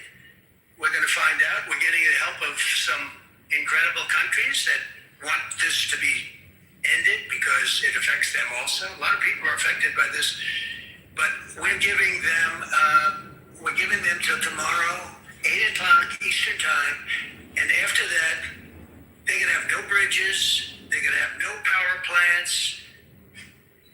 Stone Ages, yeah. Stone Ages. CNN fake news. Are you willing to make a deal that does not include reopening the Strait of Hormuz, or is that now a top priority? I would say it's a very big priority because, see, that's one thing that's a little different than other things. We can bomb the hell out of them, we can knock them out for a loop. But to close the strait, all you need is one terrorist that somehow has a truck loaded with, because you can carry them in trucks, large trucks, a water mine, drop them in the water, and now you tell people that own ships that cost $1 billion to don't worry about the mine. You can do that even just by saying we put mines in the water. So it's not like the rest. We can knock out their military. We already have. We've knocked out their Navy. We've knocked out their Air Force completely. We've knocked out 158 ships in 3 days. We've knocked out even their mine droppers. They don't have any mine droppers anymore, but they put them on other boats and they could drop them. I'm not even sure they have any mines yet, by the way. I'm not sure. I'm personally, they say there might be 8. I don't know. I think there might be none because they're very good bullshit artists. That's why for 47 years they've been bullshitting other presidents and they haven't done the job. And people are living in hell. You live in that country, they're living in hell. No, I think that 47 years of this stuff is long enough. They're at the weakest point they've ever been. They have no Navy, they have no Air Force, they have no anti-aircraft weaponry, they have no radar, they have no communication. In fact, the biggest problem we have in our negotiation is that they can't communicate. I said to Steve, what are they saying? Sir, they can't communicate. They have no method of communication. So we're communicating like they used to communicate 2,000 years ago with children, bringing a note back and forth. They have no communication. But all I want to see is I want to have a safe world, and you're not going to have a safe world. Israel will be gone. The Middle East will be gone. And then they're coming for Europe. And I have to tell you, I'm very disappointed in NATO. Very. I think it's a mark on NATO that will never disappear in my mind. You know, they're coming to see me on Wednesday. They're going to say, oh, we'll do this, we'll do that. Now they all of a sudden want to send things, you know. But they said it loud and clear at the beginning. When I spoke to UK of all, I would have said they would have been the first because they're the oldest. And I say, yeah, I'd love to have a little help. He said, no, sir, we'd rather wait till you win. I said, I don't need help after we win. They have 2 old broken aircraft carriers, barely work. I said, I guess we can use them. Who the hell knows? I called the general. He didn't even want. He said, we don't really need them. We got the SS Abraham Lincoln, sir. We don't need them. You know, we have, in terms of technology, we had one day 101 missiles going at 2,700 miles an hour aimed at the Abraham Lincoln. 101 missiles. Out of 101 missiles, 101 missiles were shot down. Unbelievable technology. 10 years ago, 5 years ago, I don't know if that would have been possible. But 10 years ago, that wouldn't have been possible. 101 missiles heading to a ship that's not that far off the coast. And out of the 101 missiles, we shot down all 101. We have weaponry. The Patriots are unbelievable. We have weaponry that's unbelievable, yeah. Go ahead, please. Thank you, Mr. President. You said earlier today during the angle that you would like to take Iran's oil, but Americans want U.S. forces home. Correct. What's that trade-off? If I had my choice, yeah. Because I'm a businessman first. With Venezuela, as you know, the war was over in about 45 minutes. And we have great people running Venezuela, very good people. I mean, the relationship is good. And we are a partner with Venezuela. And we've taken hundreds of millions of barrels, hundreds of millions. Over 100 million barrels already is in Houston, refined and out. And paid for that war many, many times over. Many times. And you know, the old days, to the victim. Okay, you know that. To the winner belong the spoils. Go the spoils. And I've said, why don't we use to the victor? Go the spoils. And we don't have that. We haven't had that in this country probably in 100 years, because even the Second World War, you look at the Second World War, We didn't have it with the Second World. We helped rebuild all those countries. We rebuilt Germany. How about Germany telling us that, well, it's not their war. We had nothing to do with it. They wanted me to go and tell them everything I was doing. We didn't know anything about it. Well, if I would have told them, they would have leaked it, and we wouldn't have been nearly as successful, possibly, right? But to the victor belong the spoils. So we haven't heard that in, I think, maybe hundreds of years. Now with Venezuela, and we, just so you understand, the people of Venezuela, they say if I ran for president of Venezuela, I'm polling higher than anybody has ever polled in Venezuela. So after I'm finished with this, I can go to Venezuela. I will quickly learn Spanish. It won't take too long. I'm good at language. And I will go to Venezuela. I'm going to run for president. But we're very happy with the president-elect that we have right now, the people that are running it. If you remember Bush with Iraq, they fired the generals, they fired the police, they fired the people that worked in their equivalent of the White House. They fired everybody. And you know what they had? They had a mess. And you know what happened? ISIS formed. Those generals and those soldiers got together. The police got together. They all got together. They formed ISIS. Not going to happen with us. So Venezuela has been an incredible situation. We went in. We were very successful. Military power like nobody's ever seen. The general, Venezuelan general, said, I was on this site. I said, I've never seen ferocity like that. I've been doing this for 40 years. He said, I've never seen it. They hit us from 17 different, they were all set. They saw that big, beautiful aircraft carrier, the Ford in that case, and planes were pouring off it at 1 o'clock in the morning. So typically when you see that late at night, you know, you could be in trouble, right? And we were all ready. They had their equipment. It was Russian. And they had Chinese equipment. It was all set. They were going to give us a fight. He said, and then they came at speeds like we've never seen. And they came at 17 different angles. The general and his people, that was a lot of angles. They hit him from every angle. He said, we knew it was over in 3 minutes. We were waiting for them. Their equipment didn't work. And there's a reason it didn't work. Someday we'll explain that to people. They pressed the button, nothing happened. They pressed it again and again, nothing happened. And he said, we knew this whole thing was over in 3 minutes. We've never seen any, he used the word ferocity. The ferocity of these planes from 17 different angles, and it was over. They went inside, and remember, that was on a military base with thousands of soldiers. And those soldiers looked and they said, get the hell out of here. Thousands. We didn't have thousands. We had like 200 people. So we have a great military. And I'll tell you what, somehow this rescue captured the world's attention. More so than, normally you're talking about two people. But this rescue captured the world's attention. But we did it in Venezuela. That was amazing. And now we have a very bad man in prison and going to trial. I mean, he released, aside from the drugs, which he was terrible, Maduro released hundreds of thousands of people from jails into our country. Drug dealers, murderers, the worst people in the world were released into our country because we had a stupid president who probably didn't know. And we had a border czar who never went to the border and never once called our great border patrol agents, right? Not once, Kamala. She never called the border patrol. She never said, how we doing? I used to call the border patrol guys every day. You can ask them, Paul, ask any one of them. Brandon, ask them all the time, how are we doing? How are we doing?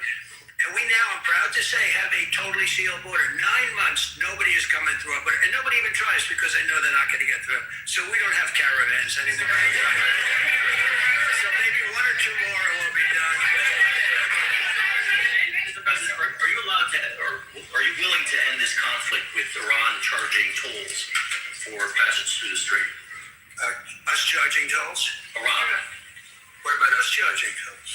Is that something you're considering? I'd rather do that than let them have them run. Why shouldn't we? We're the winner. We won. Okay?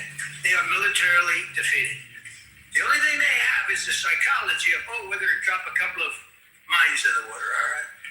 No, we have a concept where we'll charge tolls. Okay? I thought you meant us. Your question was, Your question would have been more accurate if you said it. So just to clarify, in order for Iran to successfully meet your deadline tomorrow, do they have to make a deal, open the strait, or both? We have to have a deal that's acceptable to me.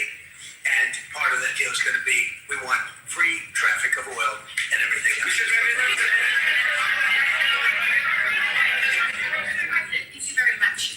You said glory be to God in this conflict. Do you believe that God supports the United States' actions in this? I do, because God is good, because God is good, and God wants to see people taken care of. God doesn't like what's happening. I don't like what's happening. Everyone says, I don't enjoy this. I don't enjoy it. These two guys don't enjoy it. You know, people say, oh boy, they're so tough. I don't like seeing people killed. I've ended 8 wars. Nobody's ever done it. The person who won the Nobel Prize came to me and said, you deserve the Nobel Prize. She announced that. When they announced, they said, goes to Maria. She's a great person, really a good person. She said, no. This is ridiculous. They gave me the Nobel Prize. President Trump aimed at 8 wars. I could go over every one of them, including India and Pakistan, where the Prime Minister of Pakistan said, President Trump saved from 30 to 50 million lives. That makes me much happier than what we're doing right now. That makes me much happier. We have one more to end, by the way.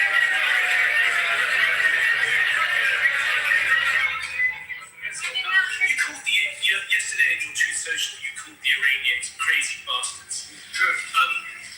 What is your response to critics who say that... I don't care about that. What is your response to critics who say that it's your mental health that should perhaps be examined as this war continues? I haven't heard that.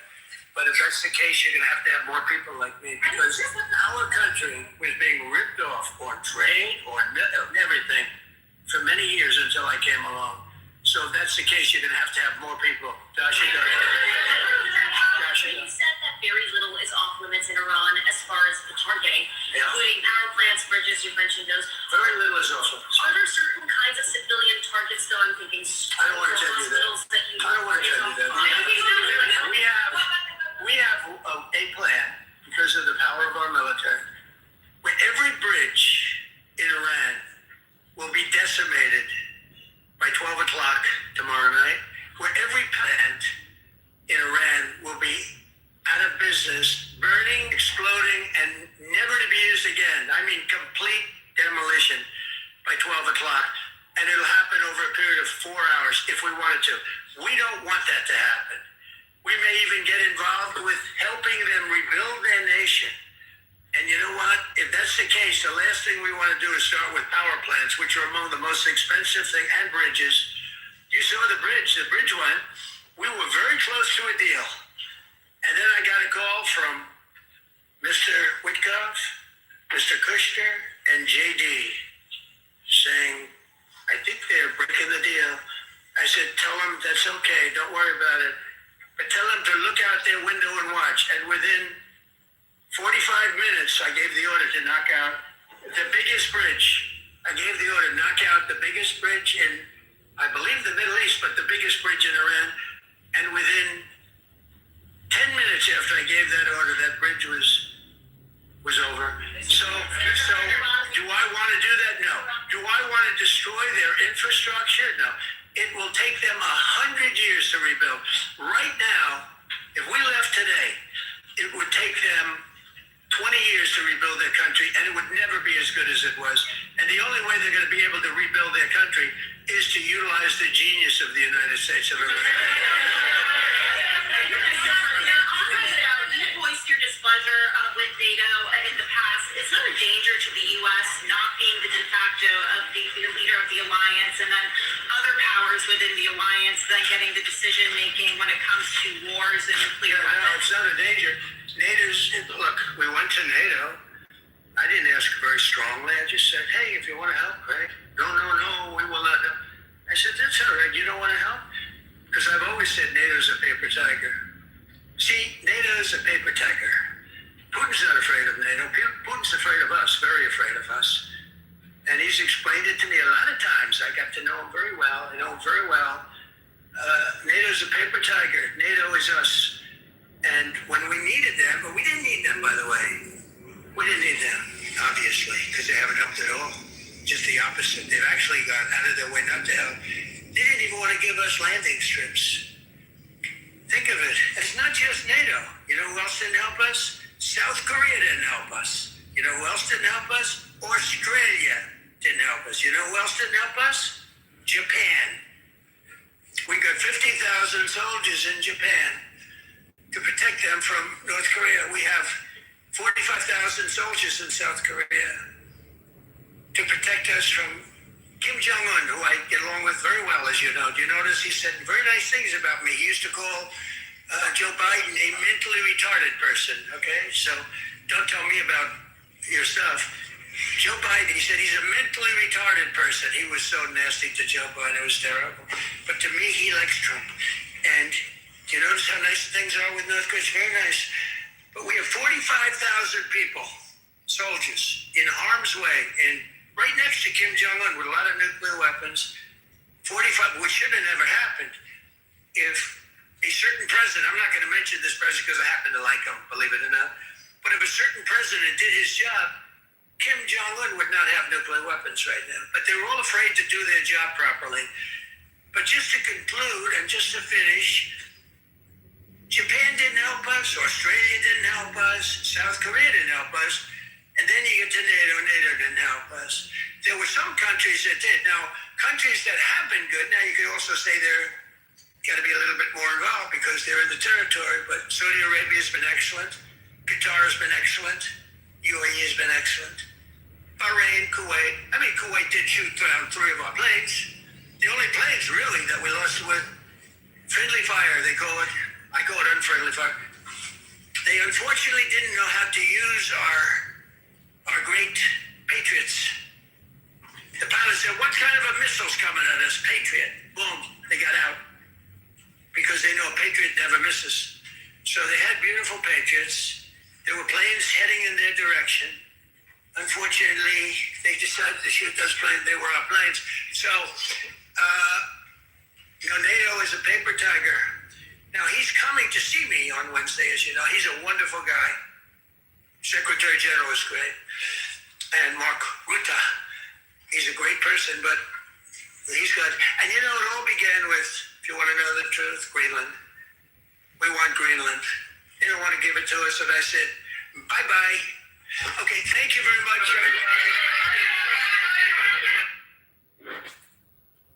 Okay. I hope you guys get that. Is losing his.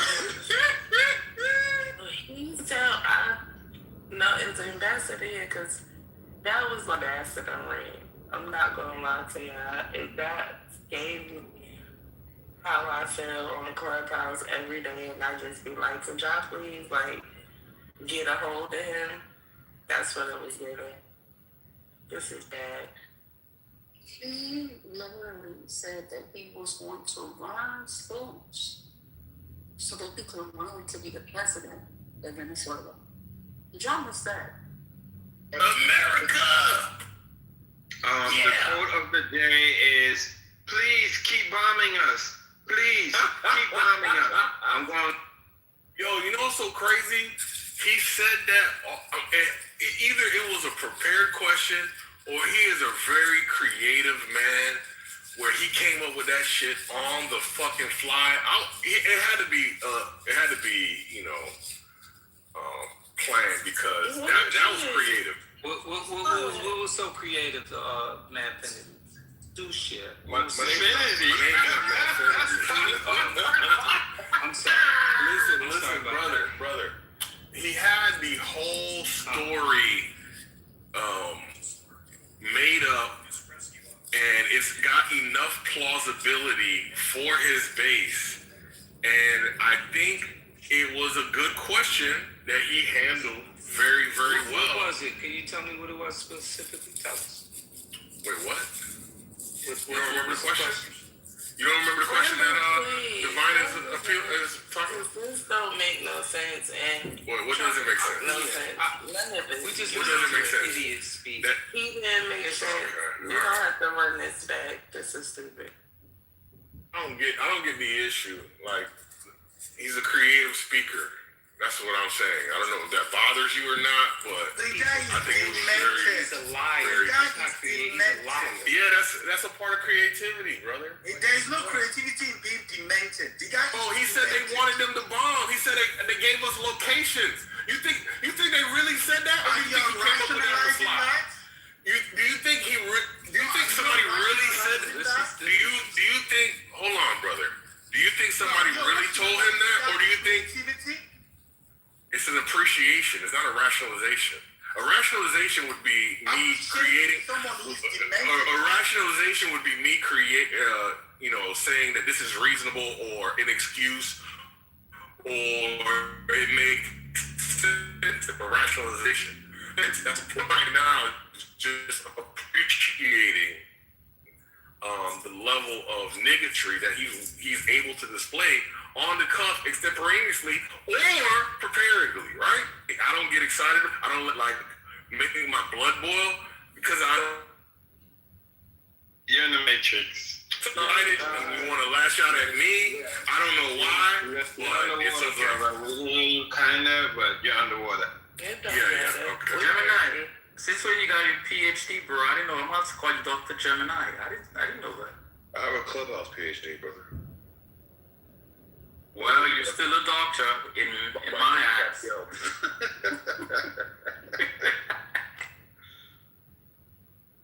That was so embarrassing. Yeah, So now, after we got caught up on this one's ideas, what other comments are we going to make about what we just heard? Any others? Any other standouts? He said, if I leave, He literally called Biden retarded on national North Korea called him retarded, but It don't fuck. He said it out of his mouth. What? he said, if anybody comes after me, is what he said. He doesn't plan on giving up that spot he's in right now. I think it's dangerous to talk against our allies, especially the area that he was talking when he said Australia, Japan, Korea. That's the gate. You consider that the gate to keep China in when it comes to Taiwan. So we do a lot of exercises with those countries, to include countries that we don't even have access agreements with or SOFA agreements with to contain China. So now we're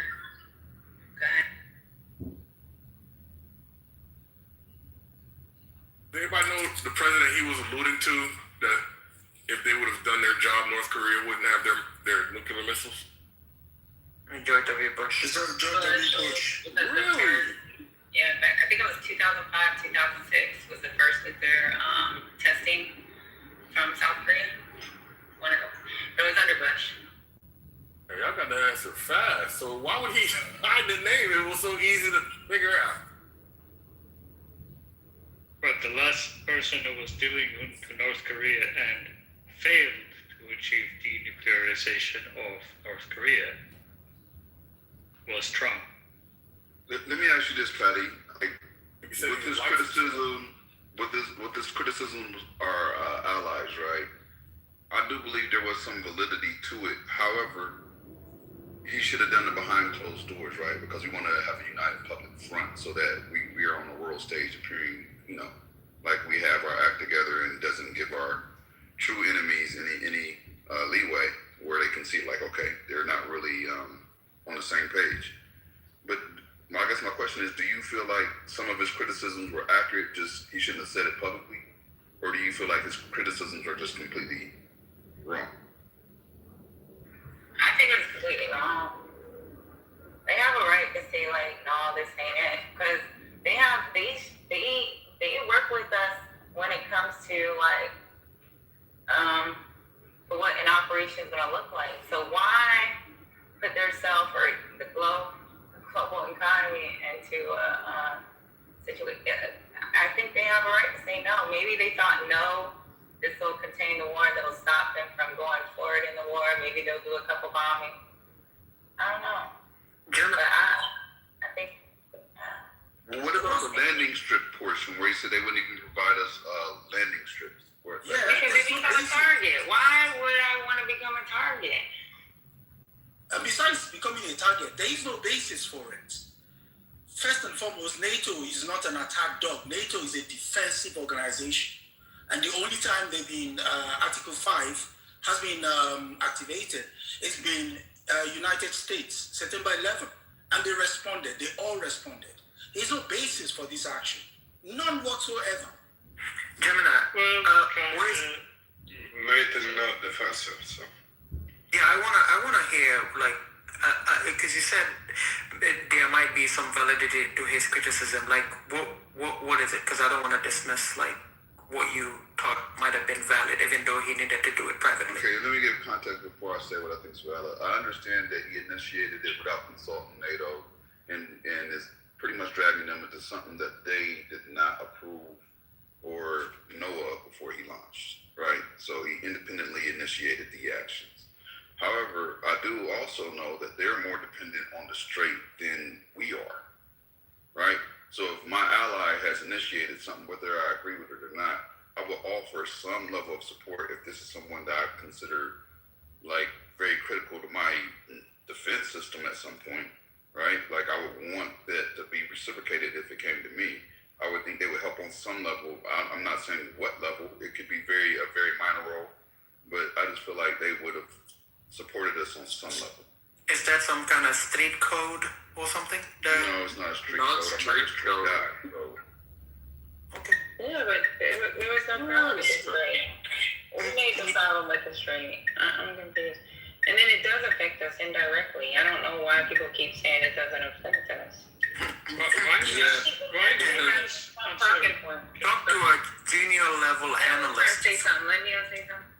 Yeah, Gemini. So if you read the national security policy of Trump, right, that they released, it explicitly makes Europe an enemy outside of Hungary, and proposes supporting far-right U.S. allied elements in Europe to overthrow current governments. And then you add Greenland on top of it. That doesn't sound like an ally. That's true. That makes a lot of sense. Yeah. The other thing is, like, even if United States had a good relationship, the Middle East and NATO are not necessarily very compatible. NATO isn't or wasn't designed for Middle East. Libya might be the only exception to that. Especially on Iran, there has been a lot of tensions with the United States before Trump, right? Is that because of proximity, Neil? Yes, it's because of proximity. United States is separated by oceans. It doesn't have, and this is why United States can afford to have ongoing hatred of both Iran and Cuba for decades on end, because there are no costs for United States. I mean, there are some relative kind of costs in immigration and refugee flows, etc., but those tend to be overlooked, right? So, for NATO, on the Iran policy for Europeans, last time Trump imposed sanctions, withdrew from the deal, Europeans were against it. They had to follow Trump, not because they followed an ally, but because European companies would be sanctioned, right? So then the deal with Iran. I follow you. Yeah, Europeans was very online and happy about Obama deals. So Neil is right. And it was like a big backlash in Europe when Trump dropped the deal, because it was actually a good deal, especially Germans, Angela Merkel. So, but Trump said we have the best military in the world. This was an easy mission. We're winning. We can do whatever we please. The victor takes the spoils, but yet he's calling always back, crying for help. I thought we were a go-it-alone nation. We didn't need NATO. We didn't need Europe. We don't need any of our allies. But yet now he's saying we need them. He's always been a walking contradiction. He always contradicts himself if you pay attention. And then the whole thing about the Strait of Hormuz, that people say we don't need it, Gemini, we actually do, because it's a global oil market. And Americans don't price their oil differently to say that. We actually sell all our oil in the world market just like everybody else. So it's a global market. People have been talking how to partition the market. You can't. When he's saying things like we're going to be charging our own toll on the straight, and they're saying they want to charge their own toll on the straight, that's so dynamically different. They're on the opposite sides of the spectrum when it comes to that. So there's no way I see us coming to an agreement by tomorrow. So whatever he's saying he's going to do, he's going to have to do it. And you don't understand the mines. The mines are in the water. They're not on the surface. Some of them haven't been activated. They're actually just dropped to the ocean floor. When Iran wants to activate them, they press a button, they release, the chains come off, and the mines come closer to the surface. I don't see how Trump doesn't understand how mine works. Why would you expect him to understand how mine works? The man is a fucking dummy, bro. But somebody should tell him, you know? I'm like, it's embarrassing. I don't think his brain is able to process that information. I'm sorry. He's not. I'll tell you this. Part of the reason why I actually like listening to the crap he spews is because every once in a while he will reveal some information that he's not supposed to. Therefore, the last few days he's been talking about how apparently they've been arming the Kurds during the protest, or even before that. This was supposed to be a covert action that the CIA was doing. No, we the general public shouldn't consume that information and all that. That is literally a contradiction to a United States policy that says, hey, we were the ones that created this protest movement, and we were the one fueling it, and the Iranian response, whatever numbers we're throwing out there, is actually a lie. He does that. And as you can tell, when Radcliffe started talking, he was outside of the kissing Trump's ass. He was measured in what he was saying, but Trump just couldn't help himself. So if I were any serious organization, I'll be listening to hear bits and pieces, because he will reveal something that he's not supposed to. Louis, thinking the same thing. I don't know if you guys, I'm sure y'all have heard the audio where he's talking about the mission with the pilot and the protocols that the pilots follow, how they're supposed to go to a higher altitude, get as far away from the crash site as possible, that they were putting out multiple rescue missions in different areas to confuse the ground troops as to where they actually were truly focused on. If I'm them, my takeaway is wider perimeter, right?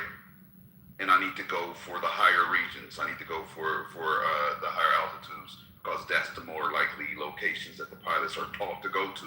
I don't understand, the more they brief him, the more he just takes that and briefs the fucking public.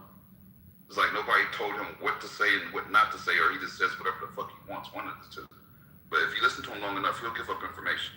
But the reports, I will say this, reports were already out though, Gemini, probably about, 24 hours. I read them yesterday, but he didn't say much that was out of the reports that was already reported for the most part.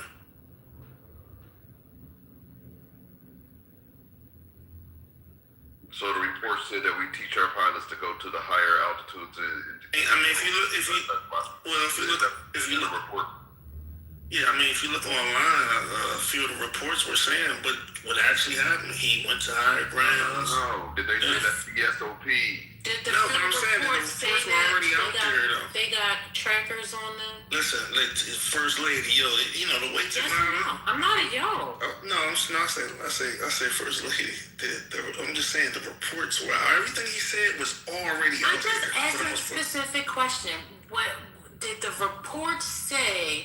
They have trackers on them, and the batteries don't run out. They charge the batteries all up. Did they say that? They spoke about the trackers. Yeah, they spoke. I don't know about that in that detail. I don't know about that. I didn't hear that. Well, you will use ChatGPT, man. Come on. No. Hey, ML. Now, ML. One thing I will say is, ML. And a lot of reports. GPT to answer the question. ML get me back from yesterday. Yeah, I was trolling you, ML. Now I will say this: a lot of the they have retired Navy SEAL people. These reports been out there for at least a day or so. Yeah, so this is things I heard yesterday.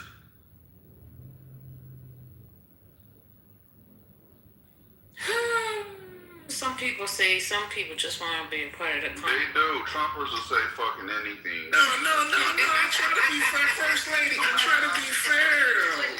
Matter of fact, the boy not. No, First Lady. I'm trying to be fair, First Lady. No, I see what you're saying, Omar. Like, I mean, let's be honest. They're not going to give him information that they can't afford for it to come out. Like, the little trackers with the battery thing, in my mind, that's him because he can't go but so detailed in these debriefings. So they probably gave him high-level stuff, and his mind, his ADHD or whatever, was like, well, how long were they able to stay out there? You know, do they charge the battery and stuff? And that's what he took from all of the other stuff. Like, when he rambles and gives like this insignificant stuff, but he gives it the emphasis, it's because that is what he can fixate on. That's what makes sense to him. So he drops it as a nugget, as if to say, like, yeah, this is how high tech our equipment is, and then starts rambling about like the battery life. Like, who cares about the battery life? Like, the average person would assume it's gonna have a battery life if they're out there stranded trying to communicate to be rescued. But there's a lie there. That it's not the battery life. It's the fact that those guys, you can't turn on your transponder or beacon and leave it on. You turn it on, you let them know where you're at, and then you turn it off. Because the enemy could also track that particular beacon if they have advanced communication systems. And so it's not like you leave the beacon on 24/7. You turn it on and off so that people could actually know where you're at or the direction you're headed, and the enemy can't track. Well, what about this one? Did the report say that he sat in there and they had the camera on him for 40 minutes, and then they saw a head move and they were like, yeah, that's him right there, let's go get him? I mean, like, some of this stuff is just like, are we watching a movie? Yeah, that's what it seemed like a movie. Yeah, I'm putting in the chat. You have high altitude drones that was flying over the area to find the person, and they have advanced cameras that could zoom in, and also aircraft that do the same thing too. Yeah, I'm not saying that can't happen. I'm just saying, was that in the report? Like, is that information that you should be giving out? I mean, because what if this happens again? You just gave us a whole list of the different things that you actually do to get things or to rescue someone. I feel like, I don't know. You know what? We talked about. You know what they said, which actually, well, I was surprised he said it when they said that the CIA was using decoy methods to lure the enemy away from the actual location where the guy was at. And we all know they do that. But for them to actually say that is, to me, I thought was idiotic. Because the next guy who crashes, the CIA will go multiple directions. Iran will go in multiple directions because they really know. Hey, and man, I got my source. I know I was giving y'all some of my sources right now, but I got it out of the Japan Times, and that was 24 hours ago when I got this said information. Yeah. To the point about... I put it in the chat. Yeah, I put it in the chat. Not giving your sources away. Oh my God. I'm putting y'all on, man. I'm putting y'all on. Who fucking cares? All right, go on. Yeah, you my guy, Spirit. You my guy. Trump revealing God bless. Information that he's not supposed to.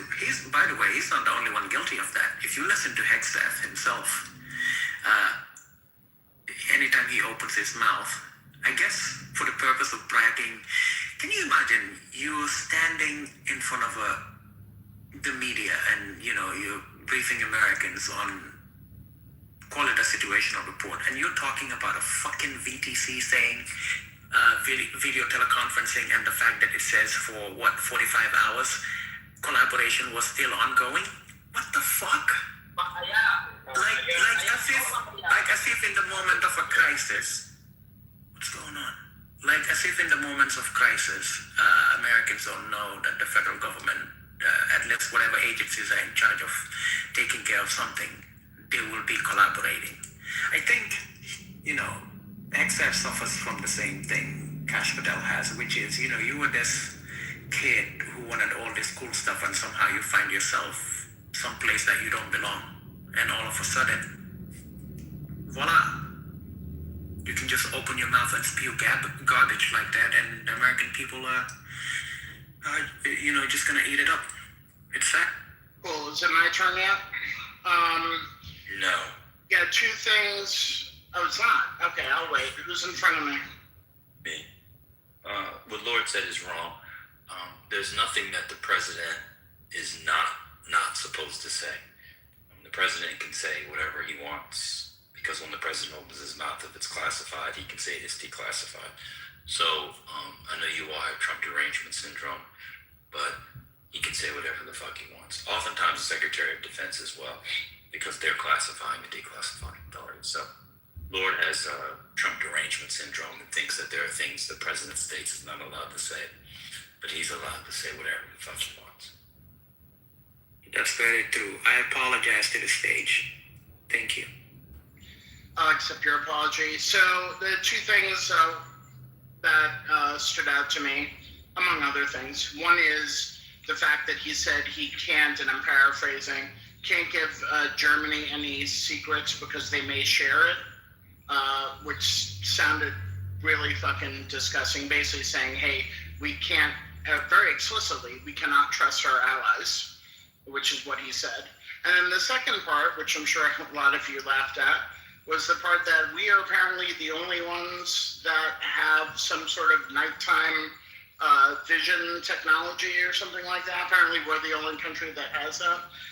Can somebody in the military confirm if that's true? Or maybe somebody that knows anything about anything? No, there are other countries that have it, but we're told that ours is the best. That's what we're told. That's why we won tonight. We're told we have the best in the world. But I think the Chinese got pretty good ones too, and I think also Japan has pretty. But I don't think Japan got theirs from. They got a technology from us, but we do have the best technology for nighttime vision. Yep. Okay, I just bought some on Amazon, so I'll be caught up. Thank you. I mean, the intelligence sharing has been under strain for a lot of time already over the Caribbean strikes, which are, according to a lot of allies in the Five Eyes, are war crimes. So they paused intelligence sharing for that. Now they are discussing pausing intelligence sharing for this one. I mean, why would you share intelligence with the United States when they explicitly said, we don't trust you with our secret? So I know we just received information regarding the president is able to say whatever he wants to say, but just one additional question. Are you allowed to just continuously say bullshit? How many times did he say bullshit? He's like, it's absolute bullshit. I was like, oh my God. I didn't know they could do that, but I guess that's the new rule. This weekend, First Lady, he tweeted the word fucking in the same tweet as Happy Easter, so I don't know. Yeah, all praise to Allah. All praise to Allah. Y'all are fucking crazy. But he tweeted it. He actually said this. And I just want to say, does it still count if he didn't put the G in it? He didn't actually spell it all the way out. So does it really count? He said fucking. Yeah, well, I mean, but does it count though? Wait, what did he leave out? A G? He put F-E-K-I-N. And it does count because that's just, it actually counts even more because No, he had his fingers crossed behind his back. It did. There you go. Didn't count. Well, he sounded like a black man, what does concrete call him? Donald Javarius Trump. So, yeah. Look, this man's an idiot. And the fact that he said they use shoulder-launched heat-seeking missiles. Tell him everything, why don't you? Just tell him everything. That was in a report, though, Devon. Okay, well, I mean, that's like back in the days when the first attack on the Twin Towers, they were like, they bombed it at the bottom. The only way for the towers to truly be damaged is you gotta hit it at the top. What do they fucking do? The next time, hit it at the fucking top. Shut the fuck up. They talk too much. Like, we don't need to know everything. Just tell everybody everything. Fuck it. Just end the world. I'm not complaining. You should tell everybody everything.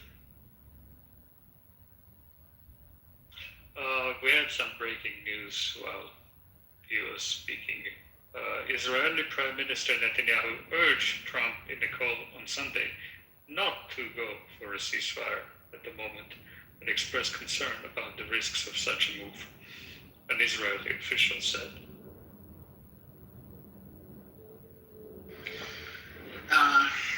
That's not shocking.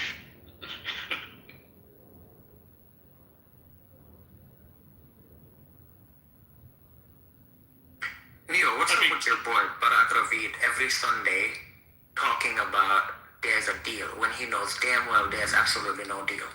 Why is he doing this? It's insider trading on his own news. If you could move markets in the morning with every day with rumors of a deal and then rumors of no deal. I know, right?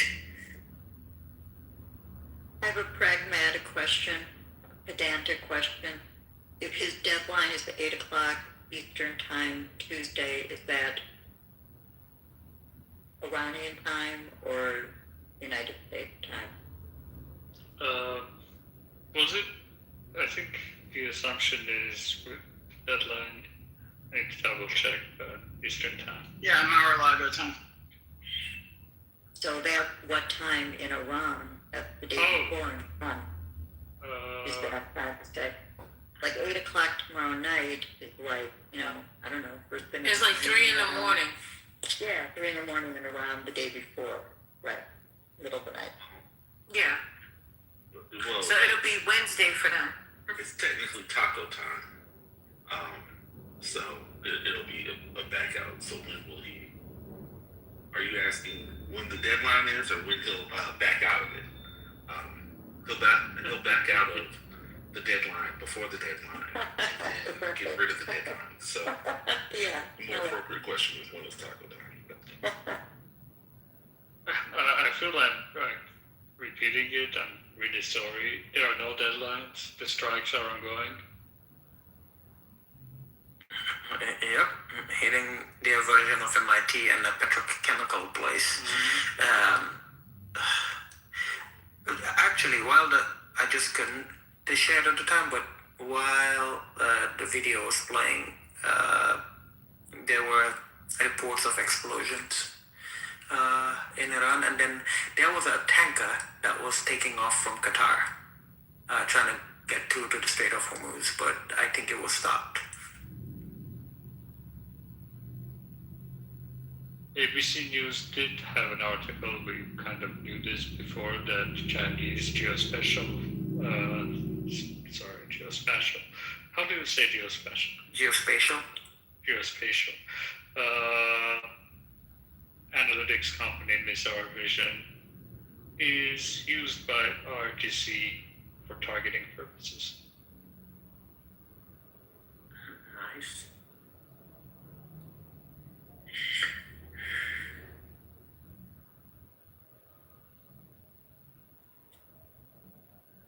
Where's the content? You supposed to bring it right now. Happy Monday. Oh, well, good afternoon first. What's going on? What it is, shorty? How you feeling? There's nothing short about me, First Lady. Get it right? I know that's right. I know that. They say you a tall one. Everything's long over here. Oh! Pause. Long and strong. All right. That's right.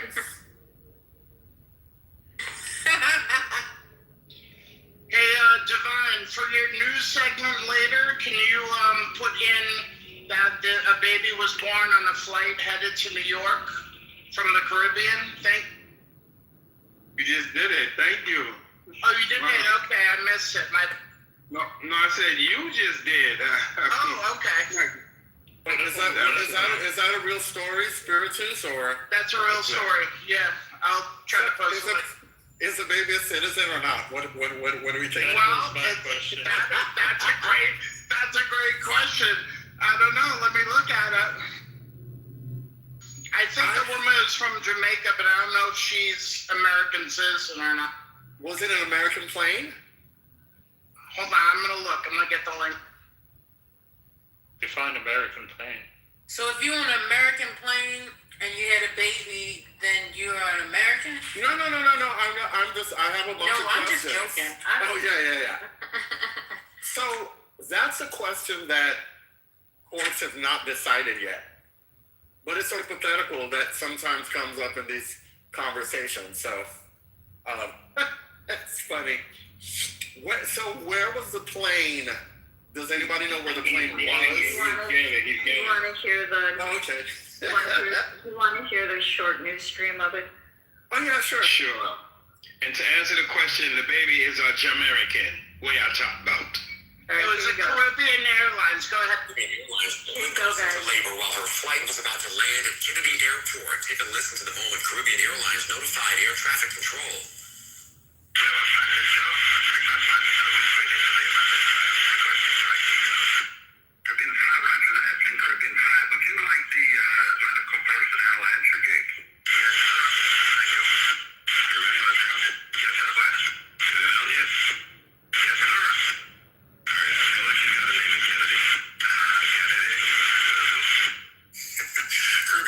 Confirmed the woman gave birth on flight BW005 after departing from Kingston, Jamaica yesterday. The airline says the mom and newborn, were attended to by medical personnel. Once they arrived at JFK, no one if the mother did actually name the baby Kennedy. What goes into... Oh, that's fun news. Wait, sir, I have a question for the lawyers. There's a lot of questions here. Wait, hold on. I just have a question. I have a few questions for spiritists. Just hold on. So, did I hear the clip, someone in the clip say that she was born just as a plane was, for lack of a better word, pulling into Kennedy Airport? Was that what they said?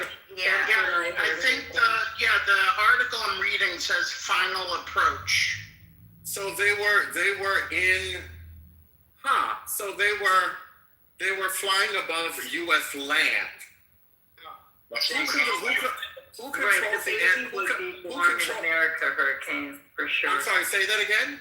The baby would be born in America based on this. So, but I don't know what the rules are for airspace. Yeah, what's the airspace laws, Aaron Kenny? I don't know. I'll say this: the baby is most likely gonna go to an American hospital here in the States. And don't they issue birth certificates, and doesn't that automatically trigger a social security card?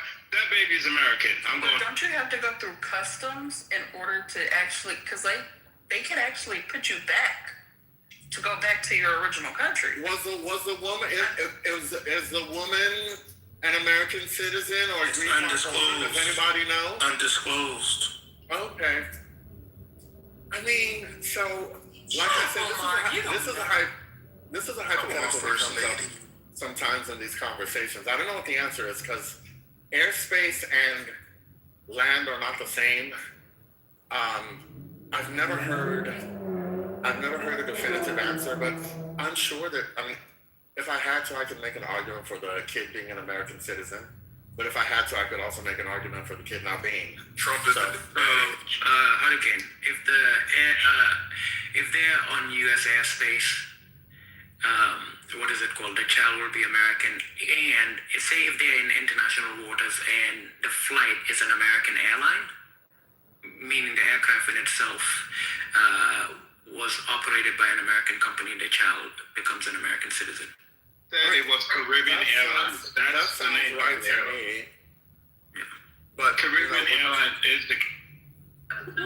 Right. Yeah, the child was on U.S. soil. So it also says that whether the baby born on the Caribbean flight is an American citizen depends on if the birth occurred within U.S. territorial airspace, meaning 12 nautical miles of the U.S. coast.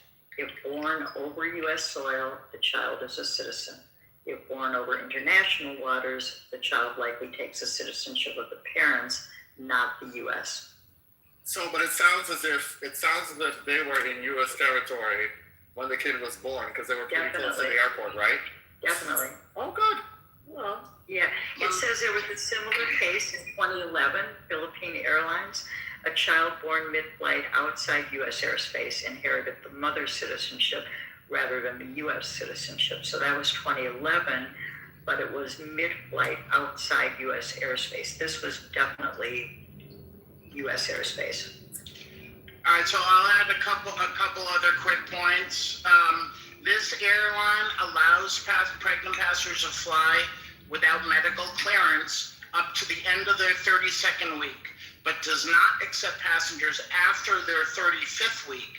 And on top of it, in March of 2020, the National Library of Medicine said that between 1929 and 2018, 74 infants were born on 73 commercial flights.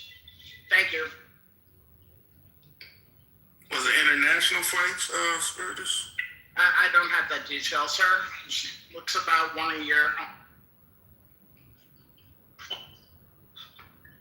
All right.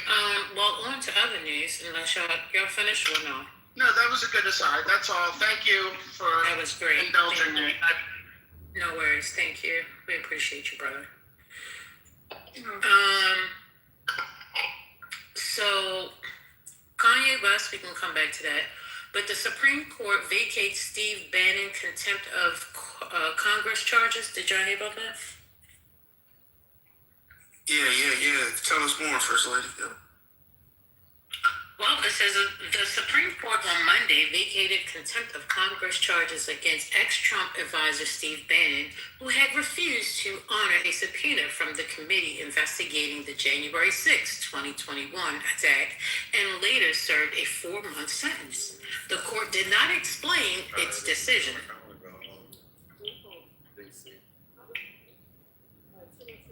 Okay, you gotta have. Well, let's listen in. I thought that was better. The court did not explain its decision. There were no noted dissents. In a brief order, the court noted that Trump Justice Department has moved to drop the indictment against Bannon and returned the case to a lower court for dismissal. Bannon, who served as President Donald Trump's chief White House strategist during Trump's first term, served a 4-month prison term after being found guilty on contempt charges following a July 2022 trial. A jury found Bannon guilty on 2 accounts of contempt of Congress for defying a subpoena to testify about January 6 before the House Select Committee that investigated the attack. In addition to serving prison time, Bannon paid a fine of $6,500. This is a developing story and will continue at a later date. Thank you.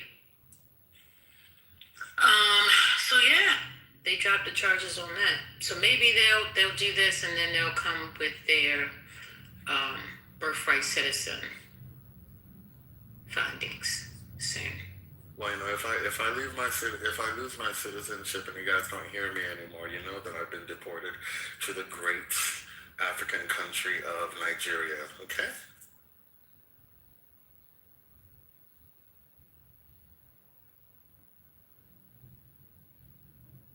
You're protected, Hurricane. You're protected.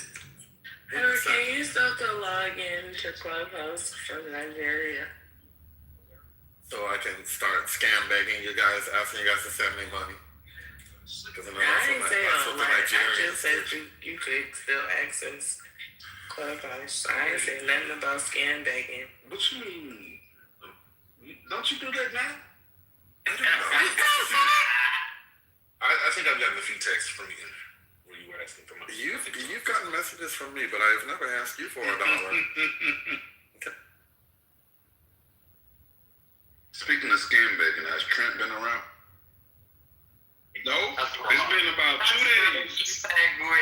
Don't do our brother like that. Come on, Divine, protect your Jamaican brother. Not Jamaican. Y'all always throw everybody on one island. I'm not Jamaican. I see the flag, but I just have answered you.